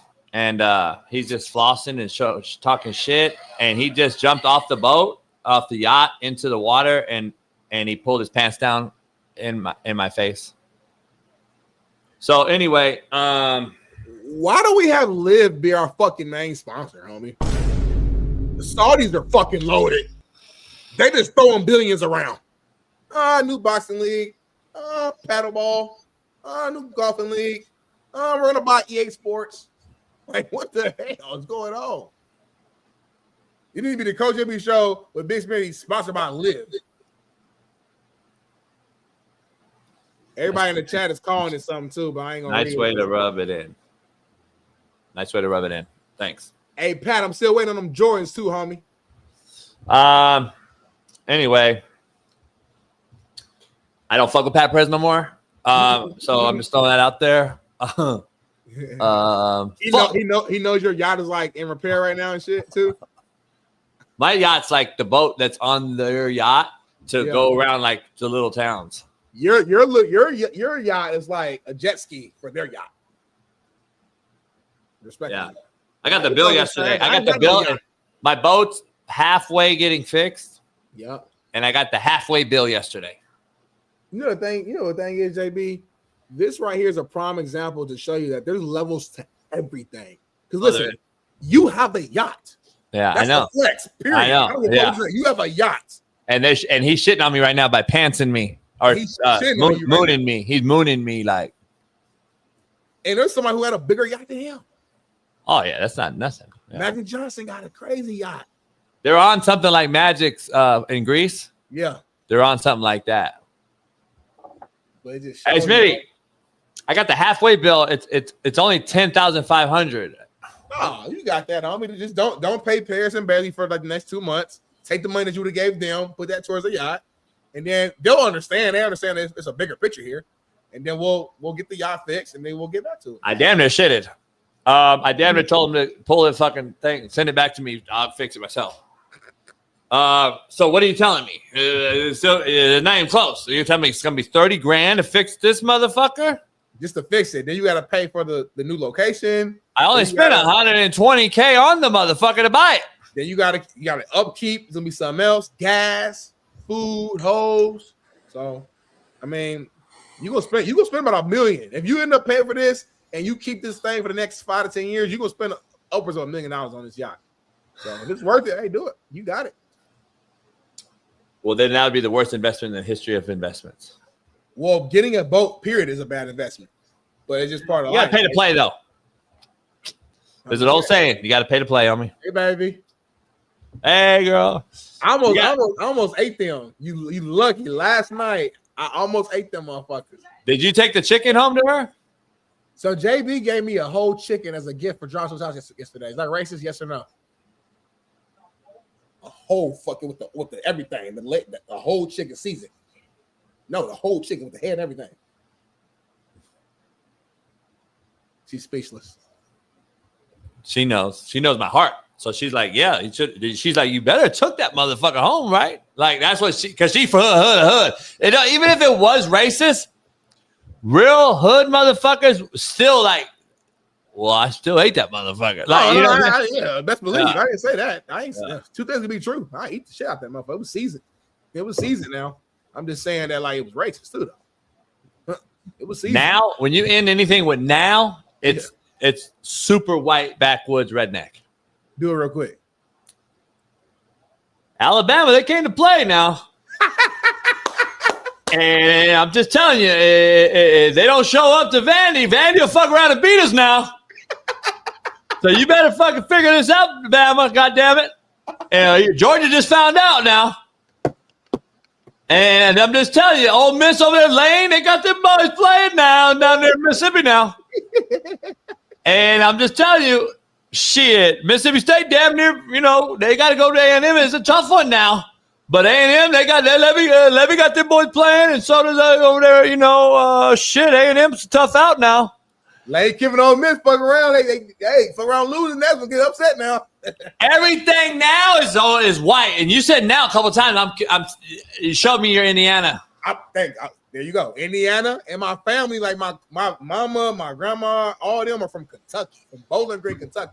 I'm not from there, but they're from there, born and raised. Like they grew up super poor. My mom had to go to the fucking outhouse to fucking fist. So like they grew up that type of shit. So I got a little bit of that down south country in me. Pause. I damn near need about everybody to super chat me now. so I can get my damn yacht out the shop now. Oh, we ain't had a super chat in Oh yeah, a long time. Yeah, they haven't given a shit. Mike Bunny really the only guy. Yeah, Buddy don't count no more. Because I know he gonna do it, and we appreciate that. Nobody like back in the days when we used to jump in the pool and shit. We got like 2,000 super chat in like 5 minutes, but they don't support us no more. We don't get likes, super chat, nothing. It's great. They're so like see, this is the problem with America. We become numb. Yep. To the Muslims in Detroit, to the motherfuckers in Dallas, for the fucking blowing our churches up. Fuck Christianity. All the shit they're saying to us in America, we've numb to it because it's freedom of religion, JB. Let them have it. But if we go over there and speak anything Christianity, we'd have our head cut off. So the problem is we're numb Where are we to going allowing. right now? Huh? We talking about super chat. How the fuck you get to that? Oh, my bad. I thought we were talking about something else. What I'm saying is, no, it's a macro take. We'll get there. They are numb. Land a plane. To the entertainment that we provide daily. They are numb to it. Yeah. Just like we're numb to allowing, all the Mexicans to hop over the gate and all FA&M. Don't compare. Let's just stay on here. Let's just stay right here. They're and then FA&M to hack your shit. And then we're numb to allowing that and allowing them to stay in the country and all that. We're numb to it. And now these guys, macro level, they're numb to the fact that we provide top-notch entertainment, the greatest show on planet Earth, the realest show on planet Earth. They just expect it now, though. They're numb to it, homie. They're numb. When I don't drive to your house, why the fuck Smitty didn't drive 2 hours over there? Yeah, and then when you are here, it's shit. Yeah, you can't win. I was about to go off yesterday because they're like, Smitty's energy. Motherfucker, when he's not here, he's not here. But then he's here, and then it's something else. It's always something, homie. That's why you can't. Nobodies will be nobodies. We're numb to the nobodies. Yep. We're numb to the nobodies. The nobodies are numb to us. Everybody expects us to be great no matter what. Vega, man, $2. I take it. Shout out to Lou Vega. Shout out to Darth Dick. See, that's the problem. Mediocrity is the new excellence. Fuck your $2. Fuck your $2. Don't slap me in the face with your $2, bitch. Take your $2 and shove it up your motherfucking Hamas ass. Fucking $2 my ass. Motherfucking $2. You're going to go spend $20 right now on fucking Starbucks, but you won't member up on Patreon to see some titties, bitch? You fucking gay bitch. Homie, but we got Take your $2 and shove it up your motherfucking ass, homie. We got 2,000 people watching right Fuck now. Fuck that $2. If they all sent $2, it would do something. Fuck your $2. You ungrateful. See, that's the problem, man. That's why. Nah, fuck that. Nah, it's a slap in your face, homie. They took the $2 and they just said it. My brother Eddie Jones Jr. This Eddie Fuck Jones. Kaepernick. Fuck Kaepernick. Oh, Kaepernick looking ass. Fuck Kaepernick, homie. Why isn't that $29.99, homie? You fucking $4.99. Another fucking $4.99 by Rude Jude. Shout out to the other Rude Jude, man. Shout out to him. Shout out to the chat, man. I appreciate y'all. I don't care if it's $2 because I know we all struggle. Why are you still Rude Jude shit? By the way, I'm texting the real Rude Jude right now. Detroit legend. Because I know that the economy. I gotta get Rude Jude on, homie. I gotta get Rude Jude on. The real Rude Jude. High, bread is high. The economy is fucked right now because of just what's going on. The government's shut down right now. Ain't nobody getting along. So I know people money is tight right now. So if you send $1, $2, whatever it is, we appreciate that. Hey, by the way, the government shut down because your demonic left side chose illegal immigrants over our own Americans. Just FYI, that's the fact. That's the fact of the matter. $9.99, baby. Fact of the matter, homie. They're disagreeing on certain movements, homie. Shout out to my brother Jesus. You can't disagree on shit you don't know about. I ain't disagree with nothing. I didn't say nothing. No, I'm saying people can't disagree if you don't know about it. You can't disagree at all. Not a political show. You got political show whenever we make political playbook. Shout out to Deputy C, man. I got you. Showing gratitude. Stop sending me $2. You don't like $2. Here's $1.99 then. You see what I'm saying? See, you created this, homie. Now everybody's gonna send $2 because you fucking created this, homie. You created this mediocrity. Right. Thank you, Darth Degler. $2 times 100 equals 200. Dummy. Exactly. We barely have 100 likes, homie. So are we gonna stay here an extra hour now? Then it takes the time. We got 9 minutes left. FA, good looking out. Thanks for texting me earlier. I'll send the 20 back to you. I'll Venmo you the 20. I know FA tight. So see, that's the problem. I gotta be. It's like BPS, homie. The homies do it just for optics, and I gotta Venmo them back the money. Yeah. Yeah, because FA sent me a Venmo request to send him the money back last week. I ain't send it to him though. Yeah, FA. I know FA's struggling. He giving out fucking peanut butter jelly sandwiches to his team, and in Detroit, he's trying to get players to play. He needs the 20 back. I got to send him back the 20. So really, I'm out more 20. Yeah, because it's gonna be a fee to send the 20. Hold on. Who's Lisa Wilcox? Hello? Fuck. Goddamn FA. Anyway, $1.99. You know what I'm saying? Like, fuck. Nate. Respectfully, fuck you. So what's the amount that you respect? Because you get $9.99, you don't like it. You get $2, you don't like it. You get $2.01, you don't like it. What's the amount that JB gonna be like? Oh, Now they're sending you. Now they're slapping you in the face with 201, and now 201 means something. And thank you, Ron. And then YouTube takes 30%. So really, so far we haven't made $1. By the way, macro level. Oh me. All right, here you go. 20. Is this cool at least? Thanks, Cole. Why your energy still low? Because YouTube just took $10 of that. So what's the like? What do Guess you what that macro? What did you get out of that? $1, homie. You got to start doing the math. 50%, homie. You get $1 of that, homie. I get 50% off super chat. Come on Patreon tonight. Patreon, Titties and Tequila. If you're not a member, go over there. Drop the link, Bailey, for them. Go over there right now. Patreon. We're back. We're back. We ain't got no members on Patreon. Much love to everybody. OGs, Stephen Bruner. Much love. Hey, he said Steven won some money on some of my picks. See? Yeah. Why is KCDB red? Why is it red though? It's a super sticker. I thought it was like $149. I guess you're comfortable then. It's cold outside. I'm gonna go sit on the patio. Smitty, we got our picks of the week. We got our picks of the night. We got to do it. Lucy. Okay, let's do it. What's our picks? Brought to you by Underdog. Make sure you head on over there today. Download the app right now. If you're on your phone, download the app, Underdog Fantasy, and use our promo code, Coach JB. Gets you $50 in bonus funds when you play the first $5. That's promo code Coach JB. Millions of fans have already won billions of dollars making picks on Underdog. Will you be next? Underdog. Make money, make picks, win money, make picks. Must be 18, 19 in Alabama, 19 in Nebraska, 19 in Colorado with the prime sexuals, 21 years old in places where you can hunt and kill, Arizona, Massachusetts, backwoods Virginia, and present in a state where Underdog Fantasy operates. Yes. Terms apply, though, JB. Terms do apply. And you got to see assets.underdogfantasy.com/web/play and get terms_DFS_.html for details. Now, listen, the offer is not valid in Maryland, Michigan, Ohio, and Pennsylvania. And New Jersey and New York. See, they never tell you that. See, the thing is, though, if you're like Shaun King and you're concerned with your play, please call 1-800-GAMBLER or visit www.ncpgambling.org. Or listen, we got some East Coast followers. If you're in New York, call the 24/7 HOPE line at 1-877-8-HOPE-NY or text HOPE-NY at 467-369. Hey, man, Underdog is a fantasy game and a game of skill. And it is vital that you do not promote Underdog by comparing it to any other sports book or by using language insinuating it's a sports betting gambling app, as that is not the case, Smitty. So let's pick our picks for tonight. Yes, sir. Because I've been close twice in a row, man. Fuck. I've been one guy away. So tonight we're back to football. Fuck baseball. We're back to football on Underdog. And I got Kyron Williams tonight. The Niners are depleted. I think the Rams are going to have to rush the football. So I'm going to go a little different tonight and try to change it up for the fans out here. Kyron Williams is going to have a big night rushing the football, in my opinion. Puka, as they will try to double him, in my opinion, he will still hit the reception mark. I don't know about the yards mark, but he's going to get the reception mark. I can see him catching a lot of underneath shit, Smitty, getting a lot of tough catches that he catches all the time and hard traffic catches. He'll have 7.5 receptions.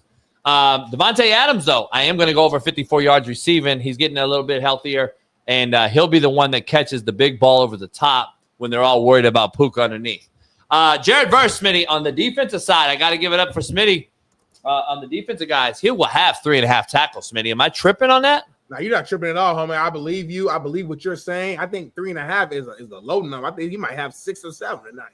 Plus assists? Come on. Yeah, come on. Now Matthew Stafford's going to have to get the 236 mark, in my opinion. The Niners just are depleted. I think Matthew Stafford gets 236.5. He'll go over the number. And then we got Mac Jones. Who? Mac Jones. I think he'll have lower than 1.5 passing touchdowns, Smitty. That means he may throw a touchdown, but there's no way he throws 2. No way against that pass rush tonight. No way against that pass rush with no wideouts to outlet the ball to. CMC is going to be the pure focus, Smitty, on stopping him. I don't know. Now, it could bite me in the ass, but I'm going to go with no. Is this real? What? No way. No fuck. That's not real. Check that. Nah, we've never had nothing this big. Nobody did that. I'm not even gonna pay attention to it because, like, if I get my hopes up high and this is like a troll, I'm gonna throw up. I'm gonna pass out. That's real. Shout out to BS. Thank you. That is real, Smitty. Did we check the Euro money and all that? Hold on, BS. You gotta like call in and like you gotta be on the show now or something. You gotta like come be a fan. You gotta like. I ain't never even seen BS. Who is it? What's his name? Brandon Scott. What's your name, son? I don't know. What's your name, man? I'm flabbergasted. Is that the word flabbergasted? I'm not staying here now. Like that's how money. I'm American, fuckers. He said send him pics. Like text him some pics, whatever the fuck he need. Now fuck it. If you gonna do that, email me, BS. You can be a fucking third host if you gonna be doing that. Shit. BS, a non-member too. It's crazy. Shit. Shout out to non-members. Shit. At CoachABShow.com. Email me. I seen some merch. Shit, I'm never going to fucking. Let's not do members only no more because the non-members be the ones that be sending this shit. A63 Kane, shout out to you, man. Miami to you. You owe me money for my shitty pick, Darth Diggler. Shout out to you. Ivy Daniels, she said he's adorable. She'll down the hill. Big City Lucy. Lucy. Damn. Here's my second 20 this week, man. I'm giving back after your picks on money. Got me paid. See, you're running. That's how you do. It's called interest. I mean, that's real man shit. Hey, Steven, real shit. He'll be on. Steven's loyal. He'll be on. BS is his guy. That's like who's BS? He's like your homie for real. Like, do I know him? Shout out to Vincent. And you better don't disrespect OG Vince. I don't care if it's $2.99 or $1.99. That's a teacher, homie. What? I didn't see it. OG Vince saying $2.99. So you're not gonna disrespect OG Vince. Oh, I didn't see it.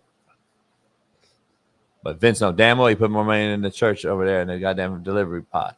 What? Look, D Jones a hater. Oh yeah, that's definitely scam money. Yeah, D Jones is he's epitome. He's epitome of a guy that comes in, gets all the free shit, and then he'll come in, get extra shit. He'll go try to get seconds for free in the homeless line. He'll be the one that goes and gets seconds. He'll eat all the shit that the people are passing out. Like, it's fucking unbelievable. D Jones is the epitome of what's wrong with America, especially in Jacksonville. Shout out to BS, man. We appreciate you, man. And shout out to all you guys, man. I'm just fucking with you guys. Anything always helps. You know that. I'm just fucking with you guys. Much love. Nah, this is my rent money. I'm cool for the month now. You're not getting much of it, but I'm just Jimmy saying. wasn't going, huh? Huh? Did Jimmy say he wasn't going to I told you the bill. I gave you my fucking bill on the boat. Remember, my house is also whose house? It's our house. Oh, so guess what? The boat is also whose house? In both. Oh, BPS. So now the boat is in the house is when there ain't no bills and shit. You're okay, huh? We had an agreement on the house. You were supposed to sell me the house. Oh, but when the boat needs fixed, now I got to do it myself. Y'all ain't mine. I never said y'all was mine. Oh, got it. See how that works? See how y'all are? See how y'all are, homie?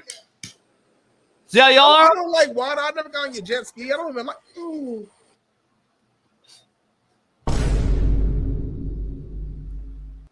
Shit, Smitty, go ahead and just tell him you're a Republican now, homie. Go. Fuck it. Just tell him you just swapped. You just swapped, homie. Listen, if somebody else sends $100 more in here, I might be far right. Sends how much? 200 plus. I might be far right, homie. You said far right. There's no such thing as far right. There's only far left. Nah, it's far right, homie. So you're gonna just skip over. You're gonna sit over independent. March, homie. You're gonna skip over independent. You're gonna skip over right. and just become. So you're gonna. They would say that's MAGA. Yeah. So you're gonna go MAGA. And motherfucker keep sitting this. Y'all going crazy. So Smitty used to say, he'll sell out to for any amount of money. You see how quick he was to sell out to Steve Kim, homie? I had to get him on the phone and talk about how I saved his mama and his sister. He sold out in like fucking $200K with Steve Kim, never even met the man. That's how cold these motherfuckers are. I told my girl the other day, I said, baby, oh shit.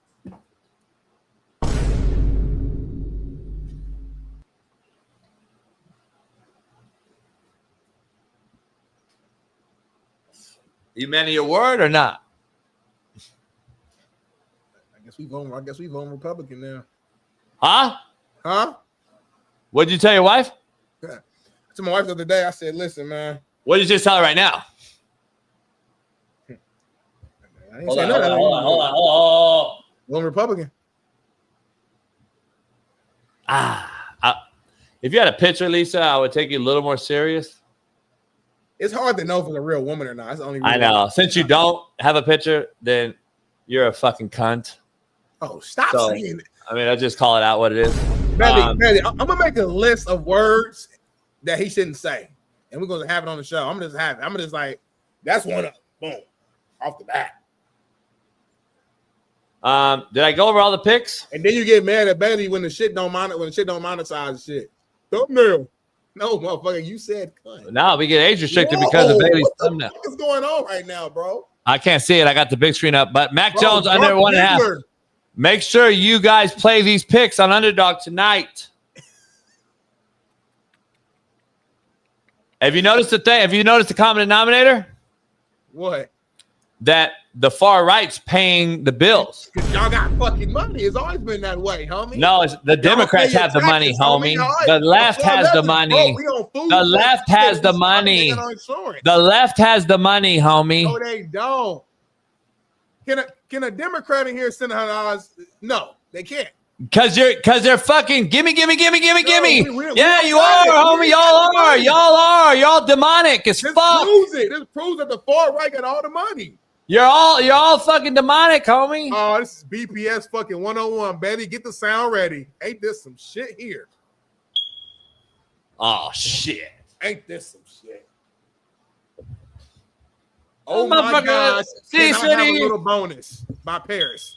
She gonna do one video a week, and then now she want more money after seeing the fucking money coming in. We ain't post no B. Wagner clips. Biggest interview we ever I've been here in my life. Ain't got laptop broke. Laptop broke all the time. Fucking cap cut don't work. No captions. Yeah, everybody else cap cut work, but hers don't. Like fucking crazy. So don't cut anything from today. Just Wagner. No, cut today and Tuesday. We gotta do extra clips today. But you want bonus. That's BPS. You want more money for less work. Count your pockets. Vocally, anything to say?